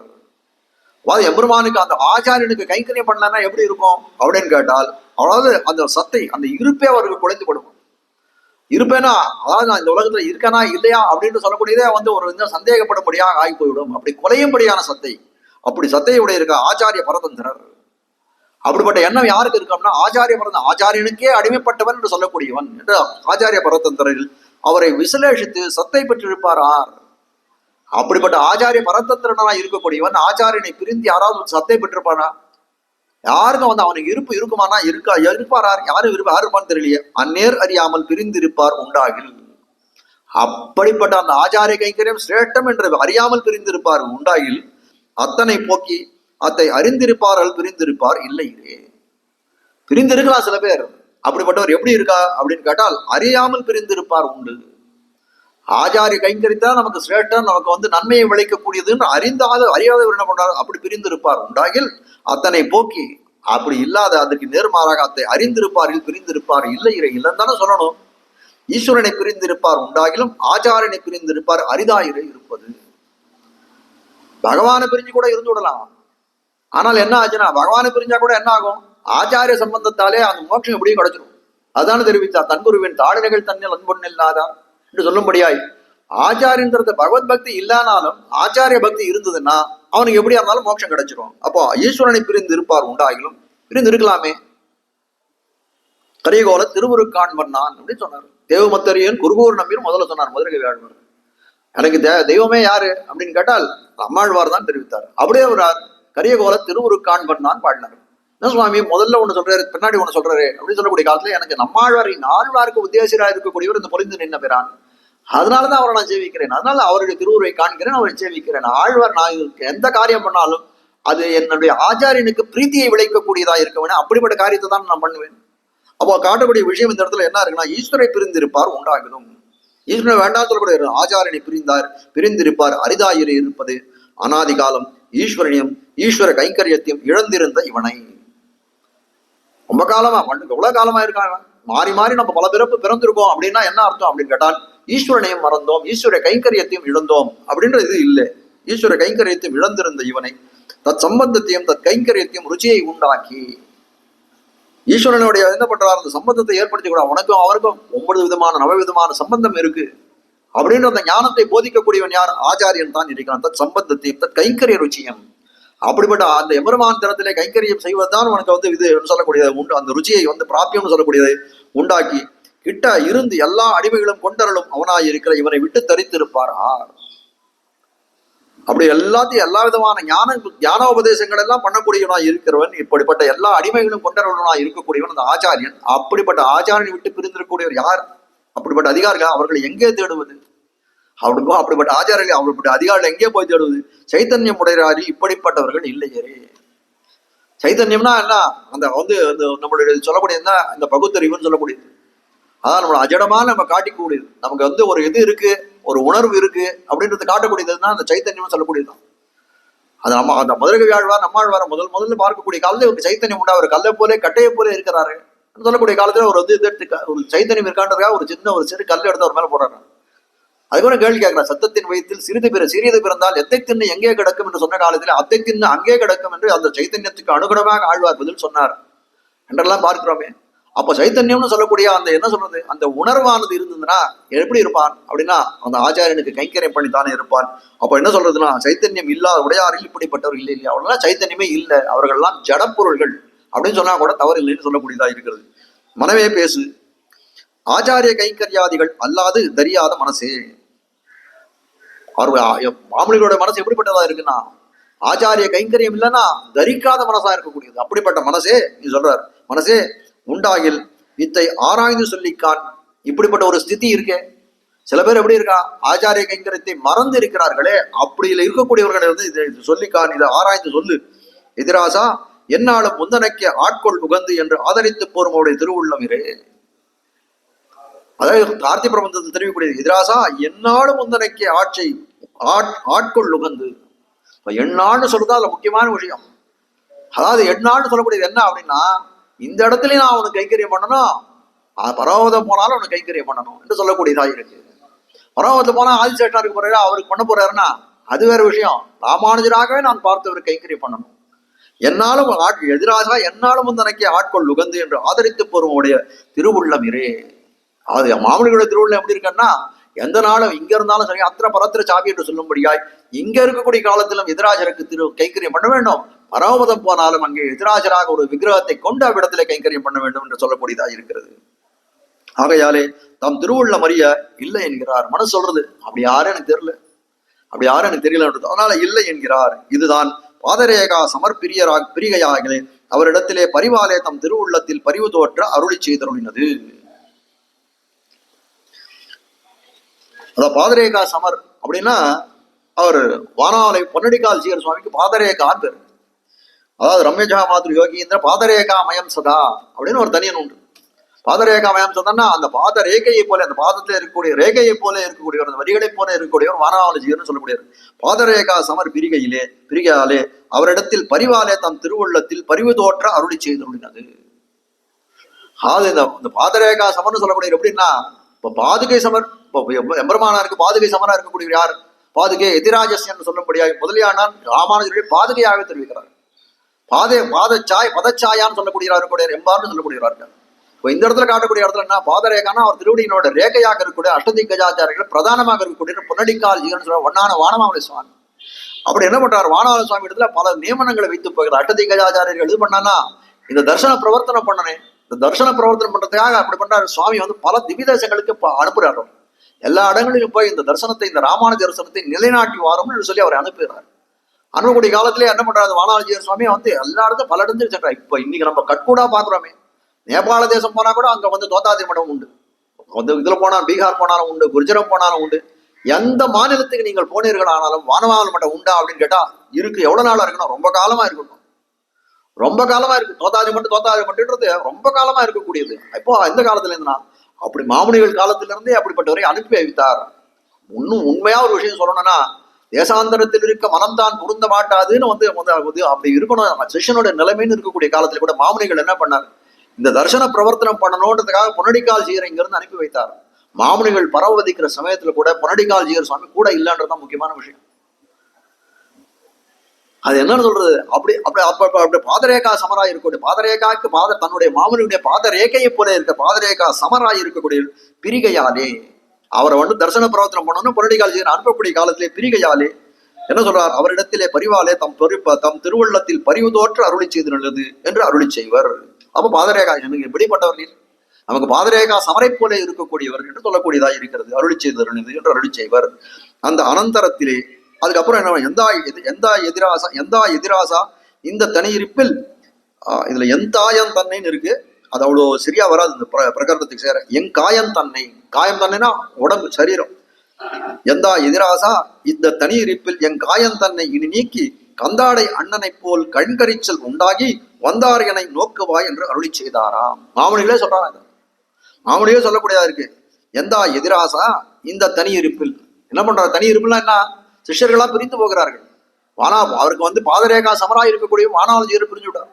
அப்படி இருக்கக்கூடிய காலத்துல என்ன பண்றாரு, எந்தா எதிராசா இந்த தனி இருப்பில் என் காயம் தன்னை இனி நீக்கி, என் காயம் தன்னை இந்த சரீரத்தை நீக்கிடும். சரீரத்தை நீக்கலாம் என்ன ஆகும்னா, அவருக்கு மாமுனிகளுக்கு கையிலங்கு நெல்லிக்கனி தானே அது, அப்படிப்பட்ட பரமபதம் கிடைச்சிடும். நீக்கி கந்தாடை அண்ணன் போலே கற்கரிச்சல் உண்டாகி வந்தார் என்னை நோக்குவாய். அது கந்தாடை அண்ணன் சொல்லக்கூடிய கோயிலண்ணன் சுவாமி. கோயிலண்ணன் சுவாமிக்கு கண்கரிச்சல் உண்டாகி ஏதோ அந்த காலத்துல அவருக்கு என்ன சொல்றது, ஒரு துன்பம் நேர்ந்தது. ஏதோ ஒரு சம்பந்தம், ஏதோ ஒரு குடும்பத்துல ஏதோ ஒரு சம்பந்தங்கள் பண்ணிருக்கக்கூடிய காலத்துல அது கொஞ்சம் என்ன சொல்றது, கொஞ்சம் தாழ்ந்த சம்பந்தம் போச்சு. அதனால கொஞ்சம் மன கிளேஷங்கள் ஏற்படுது. அப்படி இருக்கக்கூடிய காலத்துல என்ன பண்றாரு, கோயிலண்ணன் சுவாமி அனுவல் மாமுனிகள் கிட்ட போய் கேட்கிறாரு, எனக்கு சன்னியாசாதத்தை ஸ்வீகரிக்க வேணும், சன்னியாசாதத்தை கொடுக்க வேணும்னு கேட்கறாரு. சொல்லக்கூடிய காலத்துல என்ன பண்றாரு, ஐயோ நான் இது பண்ண முடியாது. ஏன்னால் முதலியாண்டானுக்கே இந்த மாதிரி ஒரு தசை இருந்தான். கொஞ்சம் இதுல என்ன பண்ணாராம், ராமானுஜர் திறத்திலே போய் நீர் இந்த மாதிரி நான் சன்னியாசாசனம் ஏற்றுக்கணும்னு கேட்கிறேன் அப்படின்னு சொல்லக்கூடிய காலத்திலே உமக்கும் குலத்தாருக்கும் சன்னியாசாசனமே கிடையாதுன்னு, சன்னியாசாசனமே கிடையாதுன்னு. அப்ப பாருங்க, இப்போ ஒரு விஷயம், இப்போ தென்னாச்சாரிய சம்பிரதாயத்துல பல ஆச்சாரிய புருஷர்கள் இருக்கிறார்கள். யாரையும் இது சொல்ல வரல. ஆனால் இந்த கந்தாடை வம்சம், இந்த முதலியாண்டான் திருவம்சம்னு இருக்கக்கூடியது பார்த்தா அவர்கள் தான் பெரிய அளவுல இருக்கக்கூடிய ஆச்சாரிய புருஷர்கள். ஸ்ரீரங்கத்துல போனாலும் சரி, சோழிங்கபுரத்துல போனாலும் சரி, எந்த இடத்துல போனாலும், காஞ்சிபுரத்துல போனாலும் சரி, எந்த இடத்துல வேணா அடிக்கும், ஸ்ரீபெரும்புதூர்ல போனாலும் சரி, பல இடங்களிலே பரவி இருக்கக்கூடியவர்கள் யார் அப்படின்னு கேட்டா இந்த மாமுனிகள் தென்னாச்சாரிய சம்பிரதாயத்தில் இருக்கக்கூடிய ஆச்சாரிய புருஷர்களிலே ரொம்ப பெரும்பங்கான சிஷ்யர்களை உடையவர்களா இருக்கக்கூடியவர்கள் அந்த கந்தாடை வம்சத்திலே வந்தவர்கள் தான். ஸ்ரீரங்கத்தெல்லாம் சாதாரணமா சாமானியமா சொல்லக்கூடிய வார்த்தை, காவிரி மணலை அண்ணி விடலாம், கோயில் அண்ணன் சிஷ்யர்களை எண்ண முடியாது. அப்படிப்பட்ட பெருமை வாய்ந்தவர்களா இருக்கக்கூடியவர்கள் அந்த கந்தாடை வம்சியர்கள். என்ன கேட்கிறார், கந்தாடை அண்ணனே கேட்டா என்ன பண்றாரு, கந்தாடை அண்ணன் சொல்லக்கூடிய அந்த கோயில் அண்ணன் சுவாமியா பரவாயில்ல இது வேணும்னு கேட்டாரு. அவருக்கு ஒரு இதனாலே கரிக்குலர் வந்தார் என்னை நோக்குவாய்.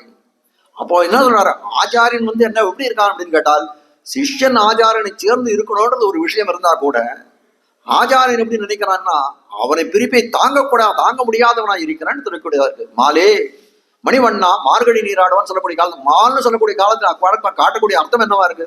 அந்த ஆட்சிகள்லாம் தெரிவிக்கலாம், ஐயோ நீ அடியார்கள் தரத்திலே வியாமோகம் படைத்தவனாய் இருக்கிறாய். இவ்வளவு காலம் நாங்க என்ன நினைச்சிட்டு இருந்தோம்? கீழே இருந்து 10 பாசனங்களாலே 6வது பாசனம் தொடங்கி 15 பாசனங்கள் தொடங்கி வரைக்கும் நாங்க என்ன நினைச்சோம்? பல பாகவதர்கள் எழுப்பி வந்தோம், எங்களுக்கு தான் உன் திறத்திலே ரொம்ப ஆதாரத காதல் என்று சொல்லும்படியா இருந்தது. இப்பதான் தெரியுது எங்களுக்காவது எங்களுடைய துன்பங்களை ஆற்றாமையை போக்கிக் கொள்ள பக்கத்துல பல சிநேகிதிகள் இருந்தார்கள். உனக்கு அது கூட இல்லையே, உன்னுடைய எங்களுக்கு மேல இருக்கக்கூடிய இந்த ஆற்றாமையை எப்படி தனித்துக் கொண்டா என்று கேட்கக்கூடியதா இருக்கு. அப்போ சிஷ்யனை பிரிந்த ஆச்சார நிலைமை இருக்கா, அதை காட்டிலும் கஷ்டமான நிலைமையா இருக்கக்கூடியது. இன்று வந்தாரனை நோக்குவாய் என்று அருளிச்ச ஆக இத்தால் தத் பத சேவைக்க தாரகராயிருக்கும் ஆச்சாரிய பரதந்திரில், அதாவது ஆச்சாரிய சேவையே தத் பத சேவைக்க, பத அந்த ஆச்சாரனுடைய பத சேவை திருவடியிலே சேவையை பண்ணக்கூடியது தாரகராய் இருக்கக்கூடிய. தாரகர்னா அதுவே எல்லாகமா இருக்கக்கூடிய. கீழே சொன்ன மாதிரி போஷணம் எல்லாம் அதை உண்ணும் சோறு பிறகு தின்னும் பெற்றில் சொல்லும்படியாய் தாரகராய் இருக்கும் ஆச்சாரிய பரதந்திரில். ஆச்சாரிய பரதம் ஆச்சாரியனுக்கு அடிமைப்பட்டவன், எங்களுக்கு எல்லாமாய் இருக்கிற ஆச்சாரியனை விஸ்லேஷித்து இருக்க மாட்டார்கள் என்று கருத்து. அப்ப சொல்ற கருத்து என்ன அப்படின்னா, சில பேர் பிரிந்திருக்கான்னு சொல்லலாம், ஆனால் சொரூபம் அறிந்தவர்கள் எப்படி இருந்தாலும் ஆச்சாரிய பரதந்திரராய் இருக்கக்கூடியவர்கள், ஆச்சாரியனை எல்லாம் இருக்கக்கூடியவர்கள் அப்படி இருப்பார்கள்னா ஆச்சாரியனை பிரிந்து இருக்கவே மாட்டார்கள் என்றுதான் கருத்து என்று தெரிவிக்கிறார் கடைசியில். அப்படிப்பட்டவர்கள் என்ன கொள்ள வேண்டும்னா, அப்படி இல்லாதவர்களாம் பரதந்திரர்கள் இல்லை அப்படின்னு தான் கொள்ளணும். அதோட இந்த வாசனத்துடைய அர்த்தத்தை நிறைவு செய்கிறார். இப்ப காட்ட வந்த விஷயம் என்ன அப்படின்னு சொன்னா, ஆச்சாரியனுக்கு கைங்கரியம் செய்வது ரொம்ப முக்கியமான இன்றியமையாத காரியமா இருக்குது. அது எப்போ பண்ண முடியும்? ஆச்சாரியனுக்கே கைங்கரியம் பண்ணணும் அப்படின்னா அவன் இந்நாடு தண்ணில் இருக்கும் நாளில தான் பண்ண வேண்டும். அப்படிப்பட்ட விஷயத்தை அறிந்து அந்த ஆச்சாரியனை ஞான உபதேசம் பற்றும் பலர் செய்யாது இருக்கிறார்களே, அதில் ஆசையின்றி இருக்கிறார்களே. அப்போ அப்படிப்பட்ட விஷயங்களை மனமே பேசணும்னு சொல்லக்கூடிய காலத்துல மனம் சொல்லுது, அப்படிலாம் யாரும் இல்லை, எனக்கு தெரியல, அப்படி யாரு இருக்கான்னு எனக்கு தெரியல என்று சொல்லக்கூடியதா இருக்கிறது. கடைசியில் ஆச்சாரிய பரதந்திரராய் இருக்கக்கூடியவர்கள் அப்படி இருக்க மாட்டார்கள், ஆச்சாரியனுக்கே அத்து தீர்ந்தவர்களா இருப்பார்கள் தெரிவிக்கிற அந்த அர்த்தத்தை. சரி, அடுத்த வாசனம் ரொம்ப சுருக்கமான வாசனம் தான். இனிமேல் ஒரு 1, 2, 3 வாசனங்கள் ரொம்ப சுருக்கமாக தான் இருக்கு. அதனால ஆச்சாரியன் சிச்சன் ஆறுயிரை பேணும் அவன், தேசாரும் சிச்சன் அவன் சீர்வடிவை, ஆசையுடன் நோக்கும் அவன் என்னும் நுண்ணறிவை கேட்டு வைத்தும் ஆர்க்கும் அந்நேர் நிற்க எரிதாம். அதாவது ஆச்சாரியனுடைய கடமை என்ன, சிஷ்யனுடைய கடமை என்ன அப்படின்னு சொல்லக்கூடியதா இருக்கு இந்த வாசனம். அது ஆச்சாரியன் சிச்சன், சிச்சன்னா சிஷ்யன், ஆச்சாரியன் சிச்சன் ஆறுயிரை பேணுபவன். ஆச்சாரியனுடைய கடமை என்ன அப்படின்னு சொன்னா, அந்த சிஷ்யனுடைய ஆறுயிர்னு சொல்லக்கூடிய ஆத்ம உஜ்ஜீவனத்தை பேணக்கூடியவனாய் இருப்பவன். தேசாரம் சிச்சனவன், தேஜஸை பொருந்தி இருக்கக்கூடிய சிஷ்யனான எப்படி இருக்கானா, அந்த ஆச்சாரியனுடைய சீர்வடிவை அந்த திருமேனியை போஷிக்கக்கூடியவனாய் இருப்பவனான். ஆசையுடன் நோக்கும் அவன் என்னும் நுண்ணறிவை கேட்டு வைத்தும் ஆர்க்கும் அந்நேர் நிற்க எரிதான். ஆனால் இப்படிப்பட்ட அனுஷ்டானம்னு சொல்றோமே, இப்படிப்பட்ட அனுஷ்டானம் சொல்றோமே, ஆச்சாரியனுக்கு இப்படி அனுஷ்டானம், சிஷ்யனுக்கு இப்படி அனுஷ்டானம் சொல்லக்கூடிய காலத்திலே இப்படிப்பட்ட இது என்னன்னா, அந்த அப்படிப்பட்ட அனுஷ்டானத்திலே ஆர்க்கும் அந்நேர் நிற்க எரிதாம், அது ரொம்ப அரிதானது என்று காணே காட்டுகிறோம். ஆனா மாமனிகளோட இது என்னன்னா, ஒரு இடத்துல சொல்லக்கூடிய காலத்துல இது கடினம், இது கடினம், இது கடினம்னு சொல்லுவார். இல்ல அது கடைசியில் அது கடினம் இல்லை, அது இப்படிப்பட்ட விருத்திகளாலே இதெல்லாம் அதை இது பண்ணிடலாம்னு சொல்லக்கூடியதா இருக்கும். அதே ரீதியில் இப்படின்னு சொல்றான். முதல்ல சொல்லக்கூடிய காலத்தை தன்குருவின் தாழ்நிகள் தண்ணி அன்பு இல்லாதான் தான் ஆரம்பிச்சார். அன்பில்லாத என்ன பண்றான், அவனுக்கு அன்பு ஏற்படும், ஞானம் மனுட்டு அனுபவின்னு சொல்லக்கூடிய குருவாலே அவனுக்கு மோட்சம் கிடைக்கும், எல்லாத்தையும் சொல்லிட்டே தானே வர்றார். அவன் எல்லாத்துக்கும் என்ன பண்றார், அதாவது ஒரு விஷயம் சொல்லக்கூடிய காலத்திலே ஒரு பிரச்சனையை பேசுறது மட்டும் முக்கியம் இல்லை, அதனுடைய தீர்வையும் பேசணும் இல்லையோ, அப்படிப்பட்ட தீர்வையும் பேசக்கூடியவராக இருக்கக்கூடியதான் மாமுனிகள். அந்த திருவுள்ள கருத்தை அறிந்து அதற்கு அனுகுணமாக வியாக்கியானத்தை எழுதியிருக்க பிள்ளை சுவாமி. பதவரை வாசிக்கிறேன்.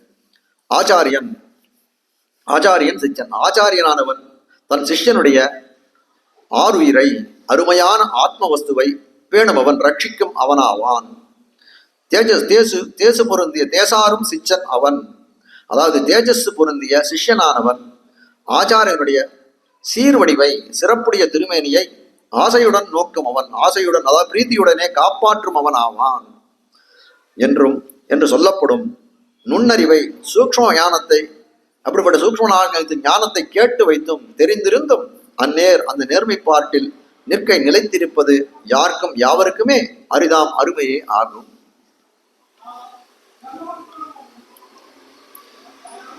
மேலே இந்த வியாக்கரணத்தை வாசிக்கிறேன். கீழ் 2 பாட்டாலும் உபகார ஸ்மிருதி அதிசயத்தாலும் கைங்கரிய அபினிவேசத்தாலும் உண்டான சிஷ்யனுடைய விஸ்லேஷ ராகித்யத்தை அருளி செய்து.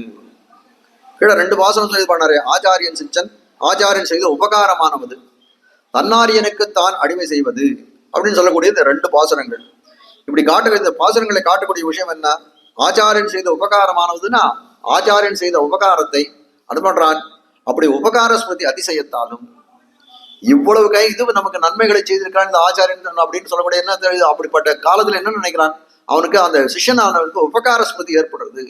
இந்த உபகார ஸ்மிருதியினுடைய பெருமையை தெரிவித்தார் அந்த பாசுரத்திலே. ஆச்சாரியன் செய்த உபகாரமானதுன்றது.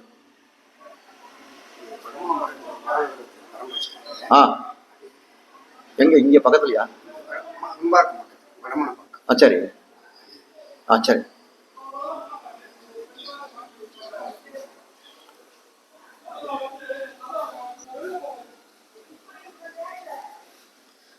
அப்போ ஆச்சாரியன் செய்த உபகாரமானது என்ற பாசுரத்தாலே என்ன சொல்றார்? அந்த சிஷ்யனுக்கு இருக்க வேண்டிய உபகார ஸ்மிருதியினுடைய பெருமையை காட்டினார். அதுக்கு அடுத்தது என்ன? தன்னாரியனுக்கு தான் அடிமை செய்வது என்று சொல்லக்கூடிய பாசுரத்தாலே அந்த கைங்கரிய அபினிவேசத்தால உண்டான சிஷ்யனுடைய விஸ்லேஷ ராகித்யத்தை அருளி செய்தார். அப்போ 2வது பாசுரம் அந்த தன்னாரியனுக்கு தான் அடிமை செய்வதில் கைங்கரிய அபினிவேசம், கைங்கரியத்துல இருக்கக்கூடிய ஆசையை காட்டக்கூடியதா இருக்கக்கூடியது. ஆச்சாரியன் பண்ணக்கூடிய கைங்கரியத்துல அப்படி உண்டான சிஷ்ய விஸ்லேஷ ராகித்யம் என்று சொன்னால் சிஷ்யர்களின் பிரிவின்மை, பிரியாதிருத்தல் அப்படின்னு சொல்லக்கூடியது. சிஷ்யர்களின் பிரிவின்மையை அருளி செய்தார். அருளி செய்து அதடியாக உண்டான சகவாசத்தை உடையரான, அதாவது சகவாசத்தை உடையரான சேர்ந்து வசிக்கக்கூடிய பாக்கியம். சேர்ந்து வசிக்கக்கூடிய பாக்கியம் அப்படின்னா என்ன அப்படின்னு உபகார ஸ்மிருதியாலே என்ன சொல்லும்? சகவாசம் வந்து சித்திக்கும். நேதிக்கே பார்த்தோம் ஸ்ரீமதி மூட்டத்தை அந்த இதை பார்க்கக்கூடிய காலத்துல எது யாராலே சித்திக்கும் அப்படின்னு சொல்லக்கூடிய ஆச்சாரியன் பலத்தை மாறாடி நினைத்திருக்கிறான் அப்படி சொல்லக்கூடிய காலத்துல ஈஸ்வரனால என்ன சித்திக்கும், சிஷ்யனாலே என்ன சித்திக்கும்னு சொல்லக்கூடிய காலத்துல சகவாசமானது உபகார ஸ்மிருதியாலே சகவாசம் சித்திக்கும். உபகார ஸ்மிருதின்னு யாருக்கு இருக்கணும் அப்படின்னா அந்த சிஷ்யனுக்கு தான் அந்த உபகார ஸ்மிருதி இருக்கணும்.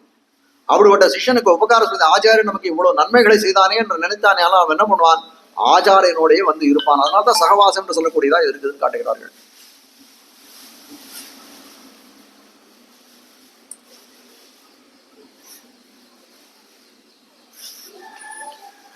சகவாசத்தை உடையரான இருவரும் ஸ்வஸ்வ கர்த்தவியங்களான, ஸ்வஸ்வனா 2 பேரும் ஆச்சாரியனுக்கு ஒரு கர்த்தவியம் உண்டு, அவன் பண்ண வேண்டிய காரியம் ஒன்று உண்டு.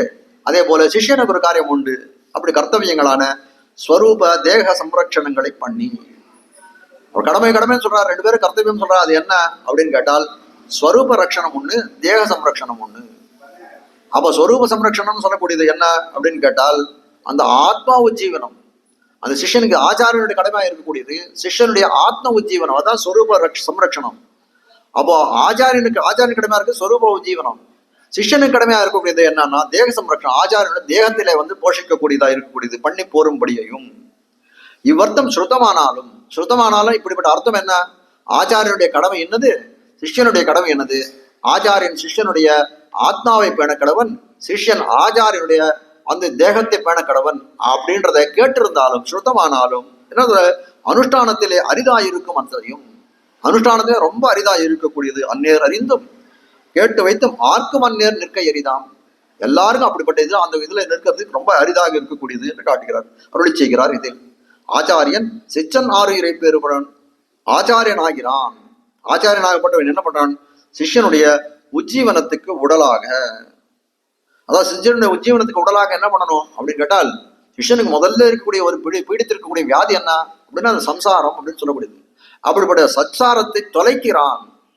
சம்சாரத்தை தொலைக்கிறான்னா என்ன பண்றது? இந்த பந்தங்கள் எல்லாம் ஒழிக்கிறான். எம்பெருமானை அடைவதற்கு உண்டான ஞான உபதேசங்களை எல்லாம் பண்ணுகிறான். அந்த ஆச்சாரியனுடைய சம்பந்தத்தாலே என்ன பண்றான்? அவன் பரமபத்தை அடைகிறான், மோட்சத்தை பெறுகிறான். அப்போ உஜ்ஜீவனத்துக்கு உடலாக பல விஷயங்களே அவனுக்கு இது பண்றான். உஜ்ஜீவன் அடைகின்ற ஆசையை உண்டாக்கிறான். அப்புறம் அந்த ஆசையை வந்து பலிதமாக்கி தருகிறான். உஜ்ஜீவனத்துக்கு உடலாக, சிஷ்யனுடைய உஜ்ஜீவனத்துக்கு உடலாக ஞான பிரதானாதி முகத்தாலே முக்கியமா என்ன பண்றான் அப்படின்னா ஞான உபதேசம். அப்போ சிஷ்யன் எப்படி வந்து அந்த ஒரு அந்த பெரிய இதை அடைகிறான், அந்த பெரும் பேற்றை அடைகிறான் அப்படின்னா அந்த ஆச்சாரியன் பண்ணக்கூடிய நல்லுபதேசங்களாலே, அப்படிப்பட்ட நல்லுபதேசங்களை பண்றான், சதுபதேசங்களை எல்லாம் பண்றான். அப்போ அந்த இது பண்ணி அந்த முகத்தாலே நல்வழி நடத்தி போறோம் அவனாகையாலே. அப்படிப்பட்ட சிஷ்யன் என்ன பண்றான்? நல்ல மார்க்கத்திலே அழைத்து செல்லக்கூடியவனாய் இருக்கிறான். அது மட்டும் இல்ல, ஆஜாசியனான, அது எப்படி படிக்கணும்? ஆஜாசியனான சிஷ்யனுடைய சொரூபத்தை. ஆஜாசியன்னா என்ன அப்படின்னு கேட்டால் மங்களாசாசனம் பண்றது. அதாவது மங்களாசாசனம் பண்றது பல்லாண்டு பாடுறதுன்னு சொல்றோம், அதுதான் மங்களாசாசனம். அப்போ ஆச்சாரியன் பண்ணக்கூடிய மங்களாசாசனம் என்ன இருக்குன்னா, சிஷ்யனுக்கு எல்லா சமிருத்திகளும் நிறைய வேண்டும், நல்ல ஞானம் ஏற்பட வேண்டும், நல்ல கதி கிடைக்க வேண்டும், பக்தி இருக்க வேண்டும், ஞானம் இருக்க வேண்டும், வைராக்கியம் இருக்க வேண்டும், இப்படி எல்லாம் ஆசாசிக்கக்கூடியவனா இருக்கான். ஆஜாசியனான சிஷ்யனுடைய ஸ்வரூபத்தை உபதேசாதிகளாலே சர்வகாலத்திலும் அவகிதனாய் கொண்டு, அதாவது மங்களத்தை ஆசாசிக்கிறான். யாருக்கு? சிஷ்யனுக்கு. சிஷ்யனுடைய ஸ்வரூபத்தை உபதேசாதிகளாலும். எப்படி மங்களாசாசனம் மட்டும் பண்றதில்லை, மங்களாசாசனம் பண்ணிட்டு என்ன பண்றான், அந்த சிஷ்யனுடைய ஸ்வரூபம் நிரம்புற வேணுமே, அதுக்காக என்ன தானே உபதேசங்கள் உபதேசாதிகளாலே சர்வ காலத்திலும் எப்போ பண்றானா, எப்பொழுதும் பண்ணக்கூடியவனாய் இருக்கிறான். சர்வ காலத்திலும் அவகிதனாய் கொண்டு நிரபாயமாக ரட்சித்து. அதாவது என்ன பண்றார், தன்னுடைய மங்களாசாசனங்கள் பண்ணக்கூடியவனாய் இருக்கிறான்.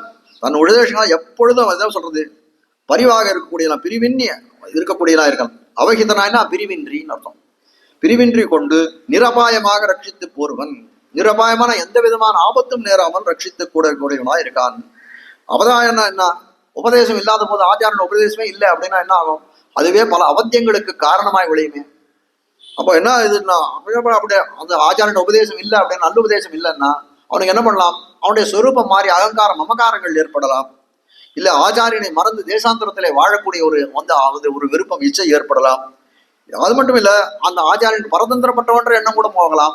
சப்தாதி விஷயங்களில் ஈடுபாடு ஏற்படலாம். இப்படிப்பட்ட எல்லா விதமான ஆபத்துகளும் நேராமல் என்ன பண்றான், ஆச்சாரியன் தன்னுடைய உபதேசங்களாலே சிஷ்யனை ரட்சிக்கிறான், ரட்சணத்தை செய்கிறான்.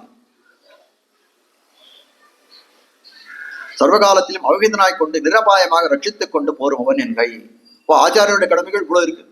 இப்போ தேசாரம் சிச்சனவன் சீர்வடிவை ஆசையுடன் நோக்கும் அவன். தேசாரம் சிச்சனவன் சொல்லக்கூடிய தேஜஸ் பொருந்திய சிச்சனாய் இருக்கக்கூடியவன் தெரிவிக்கிறார். இப்படிப்பட்ட சிஷ்யனுக்கு என்ன தேஜஸ்? ஆச்சாரியன் தேஜஸ் பொருந்தியவனா இருந்தான்னா பரவாயில்ல, பிரம்மஞானம் உடையவர், ஒரு தேஜஸ் பொருந்தியவர் அப்படின்னு சொல்லலாம். சிஷ்யன் ஆச்சாரியன் திருவடியில ஆச்சரியக்கூடிய சிஷ்யனுக்கு என்ன அப்படின்னு கேட்கக்கூடியது, தேஜஸ் என்ன? சிஷ்யன் ஆகிறான் அவனுடைய சுசிக்ஷிதமான ஸ்வரூப ஔஜ்ஜல்ய பூர்த்தியை உடையவன். சிக்ஷணம்னா ஆச்சாரியன் பண்ணக்கூடிய உபதேசங்கள் அவனை திருத்தி பண்ணிக்கொள்ளுதுன்னு சொல்லணும்னா, சிக்ஷணம்னு சொன்னா போதனை மட்டும் இல்லை, அதுக்கு மேல அவனை திருத்தி பண்ணிக்கொள்ளுதா. எந்த இடத்துல அவன் தப்பா பண்ணாத ஸ்காலித்திய சாசிதாரம்னு தெரிவிக்கிறார் தேசையன் ஞாசவம்சத்தில். ஸ்காலித்திய சாசிதாரம்னா சிஷ்யன் பண்ணக்கூடிய தவறுகள் எல்லாம் பண்றான், நீ பண்றது தவறு, இந்த மார்க்கத்துல பிரவேசிக்காதே என்று தடுக்கக்கூடியவனாக இருக்கிறான். உபதேசங்கள்லாம் நல்லா பண்றான், ஏதோ ஒரு சமயத்தை பிறந்து போகக்கூடிய காலத்திலே இந்த மாதிரி போகக்கூடாது நீ என்று சொல்லக்கூடிய பணிமானம் பிழையாமே அடியானை பண்ணி கொண்ட மணிமாயன் என்று சொல்லும்படியாய் ஆச்சாரியன் என்ன பண்றான், அவன் தவறாத வழிகளில் போகக்கூடிய காலத்தை அவனை பிழைக்காமல் இழுத்து அவனை நேர் வழியில கொண்டு போய் விடக்கூடியவனாய் இருக்கிறான். அதனால என்ன ஆகுதுன்னா, தேசாரம் சிச்சனவன் சீர்வடிய ஆசையுடன் சிஷ்யன் ஆகிடுவான். அவனாலே சுக்ஷிதமான, அவனாலே சிக்ஷிக்கப்பட்ட ஸ்வரூப ஔஜ்வல்ய பூர்த்தியை உடையவன். அப்ப என்ன ஆகுது அப்படின்னா, அவனுக்கு என்ன ஸ்வரூபம்னா, அந்த ஆத்மா அந்த எம்பெருமானிக்கு அந்த ஆச்சாரியனுக்கே அடிமைப்பட்டதுன்ற ஒரு ஞானம் ஏற்படும். அதுதான் ஸ்வரூப ஞானம். அது மட்டும் இல்ல, அப்போ என்ன ஆகுதுன்னா, அந்த ஆத்ம குணங்கள் இது பண்ணிக்கிற கூட தேக குணங்களை இது பரிமளிக்கிறது அவனிடத்துல. அந்த ஒரு ஞானம் ஆச்சாரியனே இதுன்னு இருக்கக்கூடிய காலத்திலே ஔஜ்வல்யம், அது பார்க்கக்கூடிய காலத்திலே அவன் பார்த்தாலே ஒரு தேஜஸ் தெரியுது, ஔஜ்வல்ய பூர்த்தி உடையவனாய். அப்போ அவனுக்கு எப்படி இருக்கும் அந்த ஆத்ம ஞானத்தை எப்படி இருக்கணும், ஆச்சாரியனை கண்டால் பசியன் சோற்றை கண்டார் போலே. ஒரு ரொம்ப பசியா இருக்கக்கூடியது, அவன் சோத்தை பார்த்தா எப்படி இருப்பான் அப்படின்னா, ஐயோ கடைசிலாம் போதுமே இருப்பான். அது போல ஆச்சாரியனை பார்க்கக்கூடிய காலத்திலே சிஷ்யனுக்கு எப்படி இருக்குன்னா, பசியன் சோற்றை கண்டா போலே ஓட வேண்டும் என்று சொல்லக்கூடியதாக இருக்கிறது. சோற்றை கண்டால் போல தனக்கு தாரகாதிகள் எல்லாம் தாரக போஷக போக்கியமாய் எல்லாமாக இருக்கக்கூடியவன். அது மட்டும் இல்ல, சரம சரீரம் ஆகையாலே சர்வேஸ்வரனுக்கு அத்தியந்த அபிமதமாய். ரொம்ப அற்புதமான அர்த்தங்கள் இதுதான் காட்டுறது. அதாவது ஆச்சாரியனுடைய திருமேனி ரட்சணம் சிஷ்யனுக்கு கடமையா இருக்கக்கூடியது என்ன, இந்த திருமேனி ரட்சணம். ஆச்சாரியனுடைய திருமேனியை ரட்சணம் பண்றதுதான் சிஷ்யனுக்கு கடமைன்னு தெரிவிக்கிறார். அப்போ ஆச்சாரியனுடைய என்ன சொல்றா, இப்போ ஆச்சாரியனுடைய திருமேனியை ரட்சணம் பண்ணணும் அப்படின்னு கேட்டா அதுல பலவிதமான கேள்விகள் வருமே. ஆச்சாரியனுடைய சரீரத்தை ரட்சணம் பண்ணணும்னு சொல்றீங்க, ஆச்சாரியனுடைய சரீரம் மட்டும் எப்படிப்பட்டது, அது ஊனே ராக்கை தானே, நம்ம போல இருக்கக்கூடிய பிராகிருதமான திருமேனி தானேன்னு அடுத்த கேள்வி வரும். நம்ம போல மாம்சம் ரத்தம் சதையும் சீழம் பொருந்தியதாக தானே இருக்கக்கூடியது, அதை கொண்டுதானே விளக்குறது அப்படின்னு சொல்றாங்க. அப்போ இப்படிப்பட்ட இந்த திருமேனில யாருக்கு யோகமாகும் அப்படின்னு கேட்டால், நீ இப்படி நினைக்கிறே இந்த திருமேனி எப்படிப்பட்டது, இந்த ஆச்சாரியன் திருமேனி நம்மளுடைய உடம்பு போலேதான் இருக்கு அப்படின்னு நினைச்சே. ஆனால் இந்த திருமேனி யாராலே வியாமோகிக்கப்பட்டது, யாராலே ஆசைப்படக்கூடிய திருமேனியா இருக்குன்னா, எம்பெருமானாலே ஆசைப்படக்கூடிய திருமேனியா இருக்கிறது இந்த ஆச்சாரியனுடைய திருமேனி காட்டக்கூடியதா இருக்கிறது. அதாவது எம்பெருமானுக்கு எப்படி இருக்குன்னா, நம்ம தேகம்னு சொல்லக்கூடிய தியாஜ்ய தேகம்னு சொல்லுவோம். தியாஜ்ய தேகம்னா இதை விடக்கூடிய தள்ளக்கூடிய தேகம் தான். எந்த காலத்தையும் தன்னை கண்டால் சத்ருவை கண்டாலே போலும் என்று சொல்லக்கூடிய இந்த தேகத்தை கண்டால் சத்ருவை கண்டாரை போலே, சர்ப்பத்தை கண்டார் போலேன்னு சொல்லக்கூடியது. அதை பார்க்கக்கூடிய காலத்து எப்படி இருக்குன்னா, இந்த தேகம் தான் நம்முடைய அனர்த்தங்களுக்கெல்லாம் காரணமா இருக்கு. அதனால இதை பார்த்த பகைவனை பார்த்து இதை போலே பார்க்க வேண்டும். அப்போ தியாஜ்ய தேகம் இது, அதை விடக்கூடிய தேகமா இருக்கக்கூடிய. ஆனால் எம்பெருமானுக்கு இந்த தியாஜ்ய தேகத்துல எப்படி இருக்குன்னா, நன்கன் உடலம் கைவிடான் என்று சொல்லும்படியாய் இதை விடமாட்டேன் பற்றிக்கொள்ளக்கூடியவனாய் இருக்கிறான். ஆழ்வார் எவ்வளவு சொல்றாரு, நன்கன் உடலம் கைவிடான், இந்த வந்து அதை பிடிச்சிக்கிறியா இதை போய் பிடிச்சிக்கிறிய என்று சொல்லக்கூடிய மங்க விட்டும் மாமாயை திருமாலிருஞ்சோலை மன நங்கள் போனே யானே நீயாக என்று சொல்லும்படியாய் இப்படிப்பட்ட இந்த தேகத்துல போய் நீ வந்து ஆசை வைக்கிறாயே, இது எந்த விதத்திலையும் நியாயம் இல்லைன்னு சொல்லக்கூடிய பரிபாலுக்கு ஆழ்வார் உபதேசம் பண்ணுகிறார். ஆனால் ஆழ்வாருக்கு எப்படி இருக்கு அப்படின்னு கேட்டால், இல்ல அவனுக்கு வந்து கரையேற்றும் அவனுக்கு நாலாரம் அறிவித்து அவன் என்ன பண்றான், எல்லாத்தையும் சொல்லக்கூடிய ஆழ்வாரே அவனுக்கு உபதேசம் பண்றாரு. அவன் எல்லாரையும் கரையேற்றக்கூடியவனா இருக்கான். அப்படிப்பட்டவனுக்கு எல்லாரும் ஆழ்வார் என்ன பண்றாரு, தன்னுடைய திருவாய் நாலாரும் உபதேசித்து என்று சொல்லக்கூடியதா இருக்கிறது. சொல்றார், இந்த சரீரம் சொல்ற, இது என்ன எப்படிப்பட்ட சரீரம், சாதாரணமா ஒரு 24 தத்துவங்கள் நிறைந்ததா இருக்கக்கூடிய இந்த சரீரம், அதை போய் இது பண்ற நஸ்வரம் ரொம்ப தாழ்ந்தது, இது வந்து நிலைத்து நிற்கக்கூடியது ரொம்ப தாழ்ந்தது, இதுல ஆசை வைக்காதேன்னு எம்பெருமானுக்கு உபதேசம் பண்ணுகிறார் ஆழ்வார் சொல்லக்கூடியவர். அவன் என்ன பண்றான், இருந்தான் கண்டு இந்த தேகத்தையே பார்த்துட்டு இருக்கான். ஆழ்வாருடைய தேகத்தையே பார்த்து கொண்டு இருக்கக்கூடியவனா இருக்கிறான். அப்படியே அது அவ்வளவு அபினிவேசம் வியாபகத்தை வைத்திருக்கிறான், சரீரத்தை பார்க்கிறானே காட்டக்கூடியதா இருக்கு. ஆனால் அந்த எம்பெருமானுக்கு இந்த சரீரத்துல இப்படிப்பட்ட ஆழ்வார் சரீரத்துல வழியா ஆசை. ஆழ்வார் எப்படி தெரிவிக்கிறார், மாறி மாறி பல பிறப்பும் பிறந்துன்னு பல ஜென்மங்கள் ஆழ்வாரே பிறந்திருக்கிறாரே. அப்படி இருக்கக்கூடிய காலத்துல இந்த ஜென்மால இந்த ஆசையை வைத்திருக்கிறானே அப்படின்னு சொல்லக்கூடிய காலத்துல என்ன ஆகும், அவர் ஆழ்வாராக ஆச்சாரியராக பிறந்த காலத்திலே அதுதான் அவருக்கு கடைசி ஜென்மா. எம்பெருமானை பல இதனாலே வந்து ஆழ்வாரை வந்து அந்த ஆச்சாரியனை வசீகரிக்க வேண்டும் என்று நினைத்தான். எதுக்கு பார்த்தோமே, எதிர் சூழல் புக்கு எனைத்தோர் பிறப்பும் எனக்கே அருள்கள் செய்ய என்று சொல்ல முடிவாய். ஒரு ஆழ்வார ஒரு ஊரை ஒரு மனுஷனை ஒரு மடக்கிறதுக்காக ஒரு ஜீவாத்மாவை பெற வேண்டும் என்றதுக்காக ஒரு ஊரையே வளைத்து கட்டுகிறான் எம்பெருமான் சொல்லக்கூடியதா இருக்கு. அந்த வியாப்தியை சொல்லக்கூடிய காலத்துல ஒரு ஜீவாத்மா எத்தையோ ஒரு ஆளை பெறுவதற்காக ஒரு ஊரையே வளைத்து கட்டுகிறான். வியாப்தின்னு சொல்லக்கூடிய அந்த வியாப்தியாலே இந்த ஊரையே இந்த உலகத்தையே வளைத்து கட்டி இருக்கிறான் அந்த எம்பெருமான் அப்படின்னு சொல்லக்கூடியதா இருக்கு. அப்படி என்ன பண்றான், பல ஜென்மாக்களாக ஆழ்வாரை பெற வேணும் என்று இருந்தவன் இது கடைசி ஜென்மா, அந்த ஆழ்வாருக்கு இனிமேல் அவர் வரப்போறது இல்லை அப்படின்னு இருக்கக்கூடிய காலத்திலே அந்த ஆழ்வாரை பெற வேண்டும் என்ற துடிப்பு யாருக்கு இருந்ததுன்னா எம்பெருமானுக்கு தான் அதிகமா இருந்தது. அப்ப நம்ம சாதாரண தேகம்னு சொல்லக்கூடியது என்ன, நம்மளை போல தேகம் தானே அப்படின்னா, இந்த தேகத்திலே ஈஸ்வரனை வியாமோகம் கொண்டிருக்கிறான், பிராபண்யமுடையவனா இருக்கிறான் காட்ட வந்த விஷயம் இந்த இடத்திலே. முன்ஜென்மங்களே இல்லை அப்படின்னு சொல்லக்கூடிய காலத்திலே இந்த சரீரத்துல தானே முன்ஜென்மங்கள் ஆழ்வார் எப்படி இருந்தாரோ யாருக்கு தெரியும். எம்பெருமான் எதிர்பார்க்கக்கூடிய அந்த ஞானம் பக்தி வைராக்கியம் எல்லாம் முன் ஜென்மத்துல இருந்திருக்கான்றா அது தெரியாது. இருந்தா அந்த ஜென்மத்தையே ஆழ்வார் பரமத்து போயிருப்பார். அந்த எம்பெருமான் எதிர்பார்ப்புகள்லாம் அந்த எதிர்பார்க்கலாம் தீர்க்கக்கூடியவனாய் அந்த வாசுதேவ சர்வம் என்று சொல்லும்படியா இருக்கக்கூடியவன் ஆழ்வாராக திருவதாரம் பண்ணா அப்படிப்பட்ட ஜென்மங்களே அவனுக்கு ஞான பக்தி வைராக்கியங்கள் எல்லாம் மிளிர்ந்தது, ஆத்ம குணங்களும் இது மிளிர்ந்தது அந்த ஆழ்வாருக்கு. அதை கண்டு என்ன பண்ணான், எப்படியாவது பண்ணணும், இவனை வந்து எடுத்துக்கொண்டு போக வேண்டும். அது மட்டும் இல்லை, ஆழ்வாருடைய தன்மைகள் எப்படிப்படாது, எப்படிப்பட்ட ஒரு சாஸ்திரங்களை சரணாகதி சாஸ்திரம் சொல்லக்கூடியது இருக்காரு. தானும் சரணாகதி அனுஷ்டித்தார், நம்மளும் எப்படி வந்து சரணாகதி பண்ணி அந்த எம்பெருமானை அடையணும் அப்படிப்பட்ட அனுஷ்டான பரியந்தம் அதை காட்டினார்கள். அது மட்டும் இல்ல, ஆச்சாரிய அபிமானமே உத்தாரகம் என்று சொல்லக்கூடிய கருத்துக்களை எல்லாம் தெரிவிக்கக்கூடியதா இருக்கிறார். அப்படிப்பட்டவர் என்ன பண்றாரு, இந்த ஆச்சாரியனுடைய திருமேன்னு சொல்லக்கூடியதுன்னா இது கடைசி ஜென்மம். இப்போ நம்ம விட்டு அவன் இன்னாடு தண்ணியில் இருக்கும்னா கிட பிறந்தவன் அவர் நினைக்கிறார், இப்படிப்பட்ட ஞானிய விக்கிரகத்தோட ஆதரிக்க வேண்டும் என்று இருக்கக்கூடியவர் அந்த பெருமாளுக்கு எம்பெருமானுக்கு அந்த வியாமோகம் ஏற்பட்ட அந்த பிராவண்யம் ஆழ்வார் திருமேனியில ஏற்பட்டது. இந்த திருமேனி எப்படி ஆகுறது, இன்னும் கொஞ்ச நாள் பரவதி கேட்டா போயிடுவோம். அதனால என்ன சொல்றாரு, அந்த திருமேனியை வியாபகம் காட்டக்கூடியவனாய் பிராவண்யம் காட்டக்கூடியவனாய் இருக்கிறான் அப்படின்னு சொல்லக்கூடியதா இருக்கு. இப்படிப்பட்ட ஆசை பொருந்தியவனாய் இருக்கிறான்.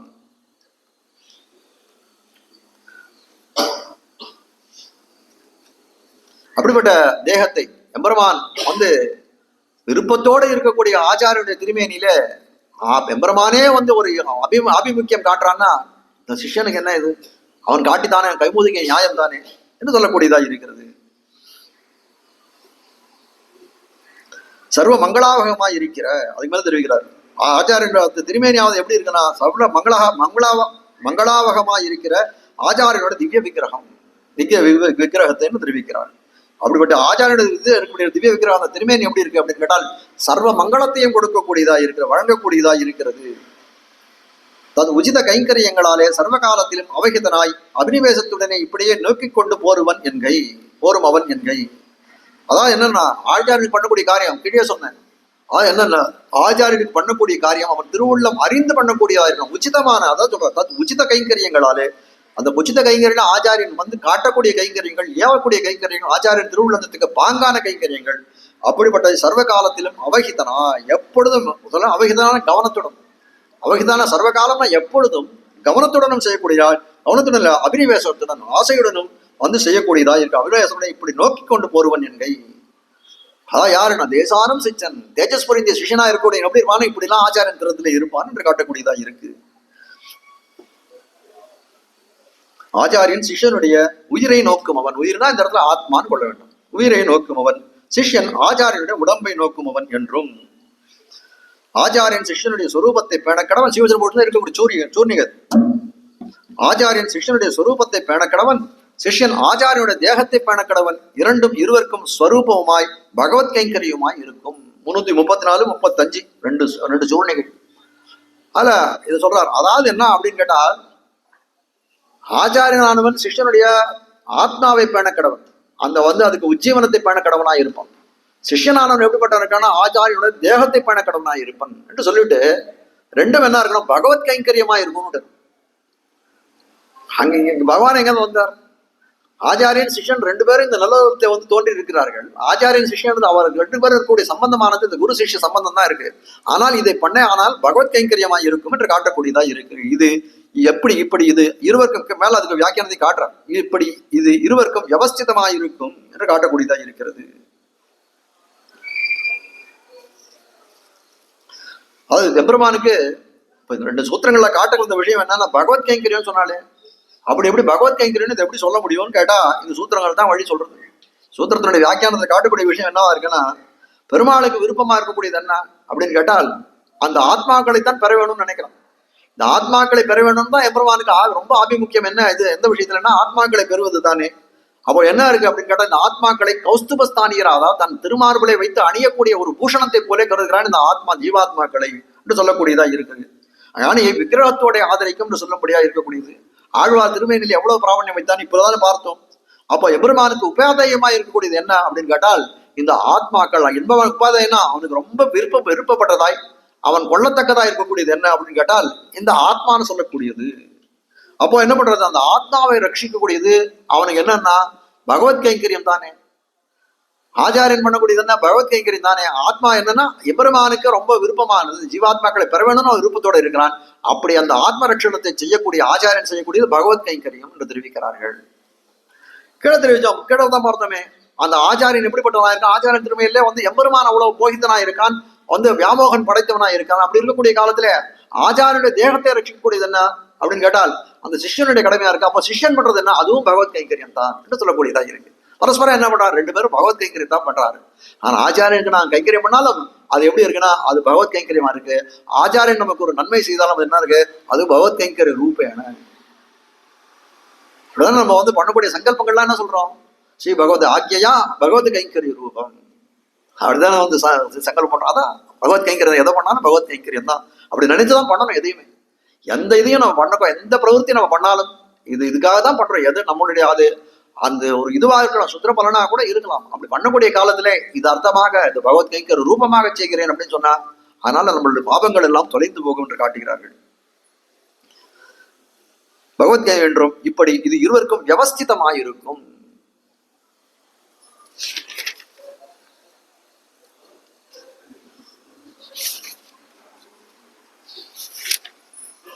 வியவஸ்திதமாய் இருக்கும். இதெல்லாம் ஒருவருக்கு ஒருத்தர் எப்படி இருக்குன்னா இது இருவரையும் வந்து சேர்க்கக்கூடியதா இருக்கும் என்று காட்டுகிறார்கள். இது இவரை சேர்ந்தது வியவஸ்திதமா இருக்குன்னா, இப்போ ஒரு ரெண்டு கைங்கரியம் பண்றான். ஆச்சாரியன் வந்து ஒரு கிருத்தியம் பண்றார், சிஷ்யன் ஒரு கிருத்தியம் பண்றார். இதுனா இந்த கைங்கரியங்கள் எல்லாம் இது இவரை சேர்ந்ததா இருக்கும். ஆச்சாரியனுடைய திருமேனி ரட்சணம் பண்றது சிஷ்யனை சேர்ந்தது, சிஷ்யனுடைய ஆத்ம ரட்சணம் பண்றது ஆச்சாரியனை சேர்ந்தது. அதை அப்ப காட்டுக்கூடிய வியவஸ்திதமா இருக்குன்னா இது இந்த கிருத்தியங்கள் இவரை சேர்ந்தது என்று சொல்லக்கூடியதா இருக்கு. என்றும் இதை ஆச்சாரியர்கள் இருவரும் அருளி செய்தார்கள். இருவரும் அருளி செய்தாங்க. இந்த ஆச்சாரியர்கள் இந்த இடத்துல யாருன்னா புலராஜர் ஒண்ணு, நாயனார் அழகப்பன ஒரு நாயனார் ஒண்ணு. எதுன்னு ஆக்கிரத்தை எடுத்து காட்டுல எழுதுற ஆசையுடன் நோக்குகையாவது, அது மேல தெரியும். ஆசையுடன் நோக்குகையாவது என்ன அப்படின்னு கேட்டால் ஆசையுடன் நோக்குகிற அது என்னது அப்படின்னு கேட்டக்கூடிய காலத்திலே ஆதிருதோதி அப்பியர்ச்ச ஆதிருத்யோத்யபி அர்ச்சயத் குரும், ஆதிருத்யோத்யபி அர்ச்சயத் குரும் என்று சொல்லும்படியாய் ஆதரத்துன்னு அவனை திருமேனிக்கு ரட்சணம் பண்ணுகை அப்படின்னு கேட்டுக்கார். அப்போ என்ன அப்படின்னு கேட்டா, ஆசையுடன் நோக்குகைன்னா என்ன அப்படின்னு கேட்டால், இந்த சிஷனானவன் தான் ஆசையுடன் நோக்குகிறான் அந்த ஆச்சாரியனுடைய திருமேனியை. அப்போ என்ன சொல்றாருன்னா, அந்த ஆச்சாரியனுடைய திருமேனியை ரட்சணம் பண்ணக்கூடிய ஆதரத்தோட ரட்சணம் பண்ணுகிறானே, அப்படிப்பட்ட காதலோட ரட்சணம் பண்ணக்கூடியதான் ஆதிருத்தியபி அர்ச்சயத் குரும் என்று சொல்லக்கூடியாய். குருவீத்து குருவீத்த பரமாம் பக்தி என்று சொல்லும்படியாய் ஆச்சாரியன் திறத்திலே வந்து பரமமான வந்து சிரேஷ்டமான பக்தியை செய்வாய் என்றும் சொல்லக்கூடியதா இருக்கு. அதுக்கு மேல சந்தோ அனசூய ஸ்ரத்தவானு, சாந்தோஹோ அனசூய ஸ்ரத்தாவான் என்று சொல்லக்கூடியாரு. சாந்தகனா ஆச்சாரியனுக்கு பண்ணக்கூடிய கைங்கரியம் பண்ணக்கூடிய காலங்கள்ல எப்படி இருக்கணும் அப்படின்னு கேட்டா, சாந்தனா அப்படியே மன அமைதி மிக்கவனா இருக்க வேண்டும். சாந்தகா அப்படி இருக்கக்கூடிய, அது மட்டும் இல்ல அனசூயனா அசூய பொறாமை இல்லாதவனா இருக்க வேண்டும். ஸ்ரத்தாவான் அதுல ஈடுபாடோட செய்யக்கூடியவனா இருக்கணும். அதான் என்ன சொல்றோம், அதனால ஆசையுடன் நோக்குகினா இப்படிப்பட்ட கைங்கரியங்கள் செய்யக்கூடிய காலத்துல ஆச்சாரியனுக்கு இப்படி சாந்தமாகவும் இருக்க வேண்டும், அசூயை அற்றவனா இருக்க வேண்டும், ஸ்ரத்தையோட ஈடுபாடுடன் செய்ய வேண்டும் என்று சொல்லுகிறபடியே எப்படி இருக்கான அந்த சிஷ்யனுடைய நிலைமை. ராகப்பிரேரித்தனா, ராகம்னா ஆசை, பிரேரிதம்னா தூண்டப்பட்டது, ஆசையாலே தூண்டப்பட்டவனாய் ஆச்சாரியனுக்கு கைங்கரியம் பண்ணம் என்ற ஆசையாலே தூண்டப்பட்டவனாய் இருக்கக்கூடியவன் ராகப்பிரேரிதனாய். அவன் திருமேனியில் புறையறனா குறைவற்ற, அது என்ன குறைவற்ற ஸ்நேகத்துடனே அது ஆச்சாரியனுக்கு அவன் காட்டக்கூடிய ஸ்நேகம், அந்த பக்தியானது எப்படி இருக்குன்னா, அதுல எந்த விதமான அப்பழுக்கும் ஒரு நிர்பலமோ ஒரு மலமோ ஒரு தோஷமோ சொல்ல முடியாது. குறையற்ற அந்த பாசமாக இருக்கிற ஸ்நேகத்துடனே கால உச்சித கைங்கரியங்களாலே அந்தந்த காலத்துக்கு என்னென்ன கைங்கரியம் பண்ணணும் அதை தெரிஞ்சு பண்ணணும். உச்சித கைங்கரியம் கார்த்தால வேலையில போறோம், ஆச்சாரிய தினசரிக்கு என்னென்ன தேவை அதெல்லாம் எடுத்து கொடுக்கணும். அதே போல உச்சித கால கைங்கரியங்கள் அந்தந்த காலத்துக்கு ஏற்ப உச்சித கைங்கரியங்களை பண்ணணும். தத் விக்கிரகத்தை சர்வ காலத்திலும் நோக்கி கொண்டு போகை. தத் விக்கிரகத்தினா அந்த ஆச்சாரியனுடைய திருமேனியை எப்பொழுதும் நோக்கி கொண்டு அதனுடைய ரட்சணத்தை நோக்கி கொண்டு போகையா இருக்கிறது என்று காட்டுகிறார். அவனும் ஆச்சாரியன் எப்படி பண்ணா, ஸ்னிக்தா இதபரசதா. ஸ்னிக்தஹானா அது ஒரு சேர்ந்து இருக்கக்கூடிய தன்மை. தேசாந்தரத்தில் இருக்க மனந்தான் பொருந்த மாட்டான்னு சொன்னாங்க. அப்படி இல்லைன்னா சிஷ்யனோட ஆச்சாரியன் சேர்ந்து இருக்கக்கூடியதா இருக்கு. ஸ்னிக்தா இதபரசதா. இதபரம்னு சொல்லக்கூடியது என்னன்னா, அந்த இதம்னு சொல்லக்கூடியது நன்மையை விளைக்கக்கூடியதா இருக்கு. ஆச்சாரியன் தன்மை எப்படி இருக்கான்னா, நல்ல உபதேசங்கள் சொல்லக்கூடியதெல்லாம் அவன் நன்மார்க்கத்தில் ஈடுபடுறது, இதத்தை அவனுக்கு நன்மையே நினைக்கக்கூடியதாய் இதபரசதா என்று சொல்லும் வேண்டபடியே இவனிடத்தில் இருப்பது என்னும்படியே இவனிடத்தில்னா சிஷ்யனிடத்தில் ஆச்சாரியன் இருக்கக்கூடிய தன்மை என்று காட்டுகிறார்.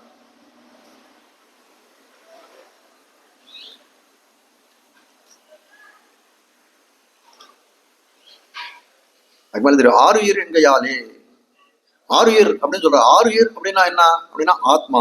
ஆறுயிர்னா ஆத்மா என்கையாலே ஞானானந்தங்களை வடிவாக உடைத்தாய் இருக்கிற ஸ்வரூபமானது ஈஸ்வரனுக்கு ஸ்ரீ கௌஸ்துபத்தோபாதி ஸ்பிருகணீயமாய். அது ஆறுயிர்னா ஆத்மா சொல்லுது. அந்த ஆத்மா எப்படிப்பட்டதா இருக்கு, ஞானானந்தங்கள்னு சொல்லியா அந்த ஆத்மாவுக்கு லட்சணம் சொல்லக்கூடிய காலத்துல என்ன சொல்றாங்க, ஆத்மான்னு சொல்லக்கூடியது ஞானமே ஸ்வரூபமா வடிவமா இருக்கக்கூடியவன், ஆனந்தமே வடிவமா இருக்கக்கூடியவன் சொல்றோம் இல்லையோ. அதனால என்ன சொல்றாரு, ஞானானந்தங்களை வடிவாக உடைத்தாய் இருக்கிற ஆத்மா, அந்த ஸ்வரூபம் ஆத்மஸ்வரூபமானது அப்படிப்பட்டது எப்படி இருக்குன்னா ஈஸ்வரனுக்கு கௌஸ்துபத்துவபாதி. கௌஸ்துவனா அந்த திருமாரில் ஆயக்கல் அடிக்கிற அந்த பொறுப்பால் இருக்கிறது கௌஸ்துபத்துவபாதி ஸ்பிருகணீயமாய். ஸ்பிருகணீயம்னா என்ன சொல்றது, அவர் ரொம்ப எமரம் திருமார்பிளை வச்சு அது ஒரு கௌஸ்துபன்ற ஒரு மணியை வந்து தன் திருமார்பில் எடுத்துக்கிறான்னா என்ன அர்த்தம் அப்படின்னு கேட்டால், அது தூரத்துல அவனுக்கு இருக்கக்கூடிய வந்து அபரிமிதமான ஆதரணி. அப்படி போல வந்து அந்த ஜீவாத்மாக்களை எப்படி நினைக்கிறான்னா, அந்த கௌஸ்துவஸ்தானியராய் நினைக்கிறான். பிராட்டியா தன் மார்பில் வச்சிருக்கான், அந்த கௌஸ்துவத்தையும் தன் மார்பில் வச்சிருக்கான்னா எப்படி பண்ணா பிராட்டியை போல நம்ம நினைக்கிறான்னு சொல்லக்கூடியதாக இருக்கிறது. ஸ்பிருகணீயமாய் அங்கண்ணன் உண்ட என் ஆறுயிர் என்று சொல்லக்கூடியதாய் அங்கண்ணன் உண்ட என் ஆறுயிர் என்று காட்டுகிறார். எங்கண்ணன் கள்வன் எனக்கு செம்மாய் நிற்கும் அங்கண்ணன் உண்ட என் ஆறுயிர் கோது புன்கண்மையதி புலம்பி இராப்பகல் என் கண்ணன் என்ன அவன் காட்கரை ஏத்துமே திருக்காட்கரை பாசுரத்தை காட்டக்கூடியதா இருக்குது. அது எங்கண்ணன் கள்வம் அப்படின்னு சொல்லக்கூடியது என்னன்னா, ஒரு எங்கண்ணன் கள்வம் எனக்கு செம்மாய் நிற்கும். அதாவது ஆழ்வார் என்ன பண்றாரா, எம்பெருமானுடைய தன்மையை நினைக்கிறார். எங்கண்ணன் கள்வம், கண்ணனை பாக்குறார், எங்கண்ணன் கள்வம். அப்போ எம்பெருமான பார்த்துனார். ஒருத்தர் இடத்துல என்னன்னா, ஒருத்தன் வந்து ஒரு கள்வன்னா திருட்டு புத்தி உடையவனா இருக்கான். ஒருத்தன் கள்வன் அப்படின்னு தெரிந்தால் என்ன பண்ணுவோம், அவனுடைய சகவாசத்தை விட்டு நம்ம விளங்கிடுவோம். சாதாரண பொதுவான கண்ணன் வச்சுக்கோண்டா இந்த இடத்துல பொதுவான உலக வழக்கு எப்படி இருக்கும், ஒருத்தனுக்கு கொஞ்சம் வந்து திருட்டுத்தனம்லாம் இருக்கு அப்படின்னு கேட்டால் அவரிடத்துல என்ன பண்ணுவான், நம்ம விட்டு விலகி இருப்போம். அது போல என்ன பண்றாராம், ஆழ்வார் இப்ப கண்ணன் திறத்துல என் கண்ணன் கல்வம் என்று சொல்லும்படியாய் எம்பெருமானுடைய வஞ்சகங்களை அறிந்தானே. எங்கண்ணன் கல்வம்னு சொல்லிட்டார் அவர் ஆழ்வார். அப்போ அவனுடைய வஞ்சங்களை என் கண்ணன் கல்வம் எனக்கு செம்மா இருக்கும்னு சொல்றாரு. நீ அவனை விட்டு விலக வேண்டாமோ என்று சொல்லக்கூடிய காலத்துல என்ன சொல்றாரு, அவனை கண்டவாறே. அப்படிப்பட்ட அந்த எம்பெருமான கண்ணனை பார்த்தக்கூடிய காலத்துல என்ன ஆகுதுன்னா, எவனுக்கெல்லாம் அவனுடைய வஞ்சனைகளை நாங்க மறந்தே போடுறது. அவனை பார்த்தவன அந்த திருமேனியை பார்த்த விட சுந்தரமா இருக்கக்கூடிய திருமேனியை பார்க்கக்கூடிய காலத்துல அவன் இப்படி பாடுபடுத்துறானே என்று சொல்லக்கூடியதெல்லாம் அந்த கல்வத்தன்மை எல்லாம் போயிடுது. என்ன சொல்றது, பொய்யே கைமை சொல்லி மெய்யா பெற்றொழிந்தேன்னு ஆழ்வார் பாடின போல என்ன பண்றது, எம்பெருமான் எப்படிப்பட்டிருக்கான், மெய் போலும் பொய் வல்லன் என்று சொல்லக்கூடியதான் இருக்கிறான். பொய் வல்லவனா இருந்தாலும் என்ன இருக்கான், அவனை பார்க்கக்கூடிய காலத்துல அப்படியே மெய் போல தோன்றுகிறது. அவன் என்ன சொல்றது, மெய்ய போல இருக்கிறான் என்று தெரிவிக்கிறார். எங்கள்வன் கண்மம் எனக்கு செம்மாய் நிற்கும். அப்படிப்பட்டவன் இருக்கும் என்னோட கலக்கக்கூடிய காலத்துல என்ன பண்றான், எனக்கே அற்று தீர்ந்தவனா ஆழ்வாரே, விட்டா எனக்கு யாரு இருக்கா, வேற கதியே கிடையாது என்று சொல்லக்கூட ஆழ்வார்க்கே அத்து தீர்ந்தவனாய் இருக்கிறான் அந்த எம்பெருமான். எங்கள்வன் கண்ணுன் எனக்கு செம்மாய் நிற்கும், எனக்கே அத்து தீர்ந்தனா காணப்படுகிறானு. அப்போ என்ன பண்றது, அவனுடைய வஞ்சகங்கள் அவனுடைய வஞ்சனைகள் எல்லாம் என்ன இருக்குதா, எனக்கு என்ன பண்றது, அதெல்லாம் ஒரு பொருட்டாவே தோன்றது இல்லை. ஆழ்வாரே உனக்காக அத்து தீர்ந்தவன் நான் அப்படின்னு சொன்னானே. ஆனால் என்ன பண்றது, எப்பேற்பட்ட பரந்தாமனிவன் இவன் பையன் இப்படி சொல்றானே. என்ன சொல்றது, ஐயோ எம்பெருமான் சொல்றது எல்லாம் ருஜுவான வார்த்தைகள். ருஜுவான வார்த்தைகள்லாம் மூன்று கரணம், மனம் மெழி வாக்கு என்று சொல்லக்கூடிய மூன்று கரணங்களாலும் சொல்லக்கூடியதெல்லாம் இவன் உண்மையே சொல்றான் அப்படின்னு நினைக்கக்கூடியதா இருக்கிறது என்று காட்டுகிறான். அப்போ ஒரு நாள் அவன் என்ன பண்றான், எம்பெருமான் ஏதோ ஒரு களவுல அகப்பட்டுட்டான். ஏதோ வெண்ணையை திருடுறானோ ஏதோ திருடுறான். திருடக்கூடிய காலத்துல களவில் அகப்பட்டான். அகப்பட்ட காலத்துல என்ன பண்றான், ஆழ்வார் நாய்க்கானவன் என்ன பண்றாள், இல்ல இனிமேல் அவனோட சேரவே மாட்டேன், இப்படிப்பட்ட திருடனா இருக்கானே இவனோட சேரவே மாட்டேன் அப்படின்னு தெரிவிக்கிறான். ஆனா என்ன பண்றான், எம்பெருமான் திருப்பி என்ன பண்றான், திருப்பி ஒரு தடவை எம்பெருமான் அந்த ஆழ்வார் நேர கண்விழிக்குள்ள அந்த முகத்து வழியில வந்து நிக்கிறான். அப்படி வழிக்கக்கூடிய காலத்துல என்ன பண்றான், என்ன சொல்றான், ஆழ்வார் உடனே தன்னை தோற்கிறார். அவனை தோற்கக்கூடியதா இருக்கிறது காட்டுகிறார்கள். எனக்கு செம்மா இருக்கும், எனக்கு அதுக்கு அப்படியே ஆழ்வாரை பார்த்த உடனே ஆழ்வார் எம்பெருமானை பார்த்த உடனே மயங்கி போகிறான் என்று சொல்லக்கூடியதா இருக்கிறது என்று காட்டுகிறார்கள். எங்கண்ணன் கல்வன் எனக்கு செம்மா இருக்கும், அங்கண்ணன் உண்ட என் ஆறு இருக்கோது இது என்று சொல்லும்படியாய் அங்கண்ணன் இந்த தேவம் ஆழ்வாருடைய தேவம் எப்படி இருக்குன்னா, அங்கண்ணன் உண்ட ஆழ்வாருடைய திருமேனி எப்படிப்பட்டதுன்னா, அங்கண்ணன் சொல்லக்கூடிய அழகிய கண்ணனாலே உண்ணப்பட்ட அங்கண்ணன் உண்ட ஆறு இருக்கோது இது. இப்படி ஆழ்வார் எப்படியா என்ன பண்ணான், நயமான வார்த்தைகளை பேசி மயக்கிட்டான். என்ன பண்றான், அப்போ அந்த ஆழ்வார் திருமேனியை அவன் அப்புறமானே சொல்ற, வாரிக்கொண்டு உன்னை விழுங்குவன் காணிலன் ஆர்வத்த என்னுடைய எண்ணில் முன்னம் பாரித்து தான் என்னை முத்த பருகினான்னு தெரிவிக்க காரக்கும் காட்கரை இதே திருக்காட்டர் பாசத்திலே பாடுற. ஆழ்வார் என்ன நினைச்சார், வாரிக்கொண்டு உன்னை விழுங்குவன் அப்புறமான விழுங்குடன் ஆழ்வார் நினைச்சாராம். அவர் என்ன பண்ணாராம், அதுக்கு மேல ஒரு பெரிய ஒரு திட்டம் போட்டாராம். உன்னை விழுங்குவன் ஆர்வத்த என்னை ஒழிய, இவருடைய ஆர்வத்தை காட்டிலும் ஆழ்வாருடைய ஆர்வத்தை காட்டிலும் அந்த எபெருமானுடைய ஆர்வம் எப்படி இருந்ததுன்னா, பாரிக்கொண்டு உன்னை விழுங்குவன் காட்டினா ஆர்வத்தை என்னை ஒழிய எண்ணில் முன்னம் பாரித்து தான் என்னை முத்த பருகிறான். என்ன பண்ணாராம், ஆழ்வார் ஒரு பானத்தை பருவது போலே வந்து என்ன பண்ணான், பருகி விட்டான் என்று காட்டக்கூடியதா இருக்கிறது. அங்கண்ணன் உண்ட என் ஆறு இருக்கோது இந்த ஆத்மா இருக்கிறதே, அது என்ன பண்ணான், அந்த வியாமோகத்தின் எல்லையிலால் அந்த எம்பெருமானாலே அனுபவிக்கப்பட்டது. என்னுடைய அந்த ஆத்மாவை எம்பெருமானானவன் என்ன பண்ணான், அப்படியே உண்டு விட்டான். மேல இருக்கிறது என்னன்னா நிஸ்சாரம். அங்கண்ணன் உண்ட ஆறு இருக்கோது இது அப்படின்னு சொன்னான்னா, ஒரு கரும்பு இருக்கு, அந்த கரும்பு நல்லா கடிச்சு அது இருக்க ரசத்தெல்லாம் சாப்பிட்டோம், அது மேல என்ன இருக்கு அப்படின்னு கேட்டால் அதுல இருக்கக்கூடிய வந்து என்ன சொல்றது, அது வெறும் சக்கை தானே இருக்கு. அது போல எனக்கு அந்த எம்பெருமான் என்ன பண்ணான், என் ஆத்மாவை அங்கண்ணன் உண்ட ஆறு இருக்கோது இந்த தேகம்னு சொல்லக்கூடியது, இந்த ஆத்மான்னு சொல்லக்கூடியது எம்பெருமானாலே உண்ணப்பட்டதா இருக்கிறது. நம்ம பார்க்கக்கூடியது என்னன்னா, இது கோது என்று சொல்லக்கூடியதாய் ஒண்ணுமில்ல நிஸ்சாரமா இருக்கக்கூடியது என்று காட்டுகிறார். அங்கண்ணன் உண்ட என் ஆறு என்னும்படியாக என்னும்படி. அதாவது இந்த ஆச்சாரியனுக்கு எப்படி இருக்கு, இந்த இவனுக்கு எப்படி இருக்குன்னா, இந்த ஆச்சாரியனுடைய திருமேனியானது அதான சொல்லிட்டு வராரு. இப்போ சிஷ்யனுக்கு எப்படி இருக்கணும்னா, எம்பெருமானுக்கு எப்படி இருக்கு, அங்கண்ணன் உண்ட ஆறு இருக்கோது. சிஷ்யன் வந்து தேக ரட்சணம் பண்ணணும், ஆச்சாரியன் தேக ரட்சணம் பண்ணனா இது எப்படிப்பட்ட இதுனா, எம்பெருமானாலே உகக்கப்பட்ட தேகமா இருக்கக்கூடியது என்னும்படி அகமன்னம் ஆகையாலே. அகமன்னம்னு அகமன்னம் அகமன்னம் அகமன்னம்னு சொல்லும்படியாய் இந்த பரவபதத்துல இங்க பரவபதத்துக்கு போகக்கூடிய முக்தாத்மாக்கள் என்ன பண்றாரு, எம்பெருமானுக்கு பார்த்து அகமன்னம் நான் அன்னமாக வேணும் அன்னமாக வேணும் அன்னமாக வேணும்னா என்ன, உனக்கு போக்கிய பொருளாய் ஆக வேண்டும் சொல்லக்கூடியதா இருக்கிறது. நிரதிசிய போக்கியமாய் குறையற்ற இனிமை பொருள். நிரதிசிய போக்கியம்னா குறையற்ற இருமை பொருளாய் இருக்கக்கூடியது. நிரதிசிய போக்கியமாய் இப்படி ஊனும் பூணுமாய் இருக்கும் என்னுவது தோற்றுகிறது. அது ஊனும் பூணுமாய் இருக்கிறதுனா என்ன அர்த்தம்னா, ஊன்னு சொல்லக்கூடியது என்ன, உண்ணக்கூடியதா இருக்கக்கூடியது. பூன்னு சொல்லக்கூடியது பூணுதல் அப்படின்னு சொல்றோம் இல்லையா, ஒரு ஆபரணத்தை பூண்டேன்னு சொல்றாங்க. அது போல ஊனும் பூணுமாய் இருக்கக்கூடியது. அன்னம்னு சொல்லக்கூடிய அகமன்னம்னு சொல்றானே, அப்படின்னு சொல்லக்கூடியது என்ன அப்படின்னு கேட்டால், இவன் இந்த சிஷ்யன் இந்த முக்தாத்மாக்கள் போகக்கூடிய இந்த நிபர்மான் திறத்திலே சொல்லக்கூடியது என்னன்னா அகமன்னம்னு சொல்லி வந்து ஊனாக இருக்கக்கூடியது. இந்த ஆத்மாவை எம்பெருமான் அனுபவிக்கிறானே அது எப்படிப்பட்டதா இருக்கிறது அப்படின்னு கேட்டால் பூணுமா இருக்கிறது. என்ன பூண் இருக்கக்கூடிய என்ன கௌஸ்தவத்தை போல இருக்குது ஆத்மா. அந்த கௌஸ்தவனை பூணக்கூடிய திருவாபரணம் தானே, அப்படி பூணக்கூடியதாய் ஊனும் பூணுமாய் இருக்கக்கூடியது எண்ணம் அது தோற்றுகிறது. சீர்வடிவு என்கையாலே, சீர்வடி என்கிறாலே நங்கனுடலம் கைவிடான் என்றும். இப்போ சீர்வடிவுன்னு சொல்றாரு. ஆச்சாரியர் தேகம் என்ன அப்படின்னு கேட்டால் சீர்வடிவு, நிறைய குணங்களை புரிந்தது. விக்கிரகமான திருமேனி என்ன பண்ணுது, எம்பெருமானாலே ரொம்ப அவங்க வியாமோகப்பட்ட திருமேனியா இருக்கிறது. சீர்வடிவு என்கிறாலே நன்கண்டுடலம் கைவிடான் என்றும். அதாவது என்ன பண்ணான், நன்கண்டுடலம் கைவிடான்னா என்ன பண்றான், அந்த ஆழ்வாருடைய திருமேனியை விட்டு நீங்கவே மாட்டேன்றான். எம்பெருமான் என்ன சொன்னா, இந்த திருமேனியோடய உன்னை அழுத்துட்டு கொண்டு போறேன், நான் இந்த தேகத்தோடய உன்னை வந்து பரவத்தை கழிச்சுட்டு போறேன்றான். அவ என்ன பண்றான், ஆசையை விட்டு என்னைக்கும் அந்த ஆழ்வாருடைய அந்த திருமேனியில காதல் கொண்டவனாய் இருக்கிறான். ஆனால் என்ன ஆனா தியாஜ்ய தேகம்ன்றத இது பண்றான். யார் அப்படிப்பட்ட காதல் திருமாலிரும் சொல்லை கள்ளழகர் எம்பெருமான் ஆழ்வார் திருமையில அப்படிப்பட்ட காதல் கொண்டவனாய் இருக்கிறான். நன்கனுடலம் கைவிடான் ஞாலத்துடைய நடந்துழைக்கு சொல்லப்படியா இருக்குது.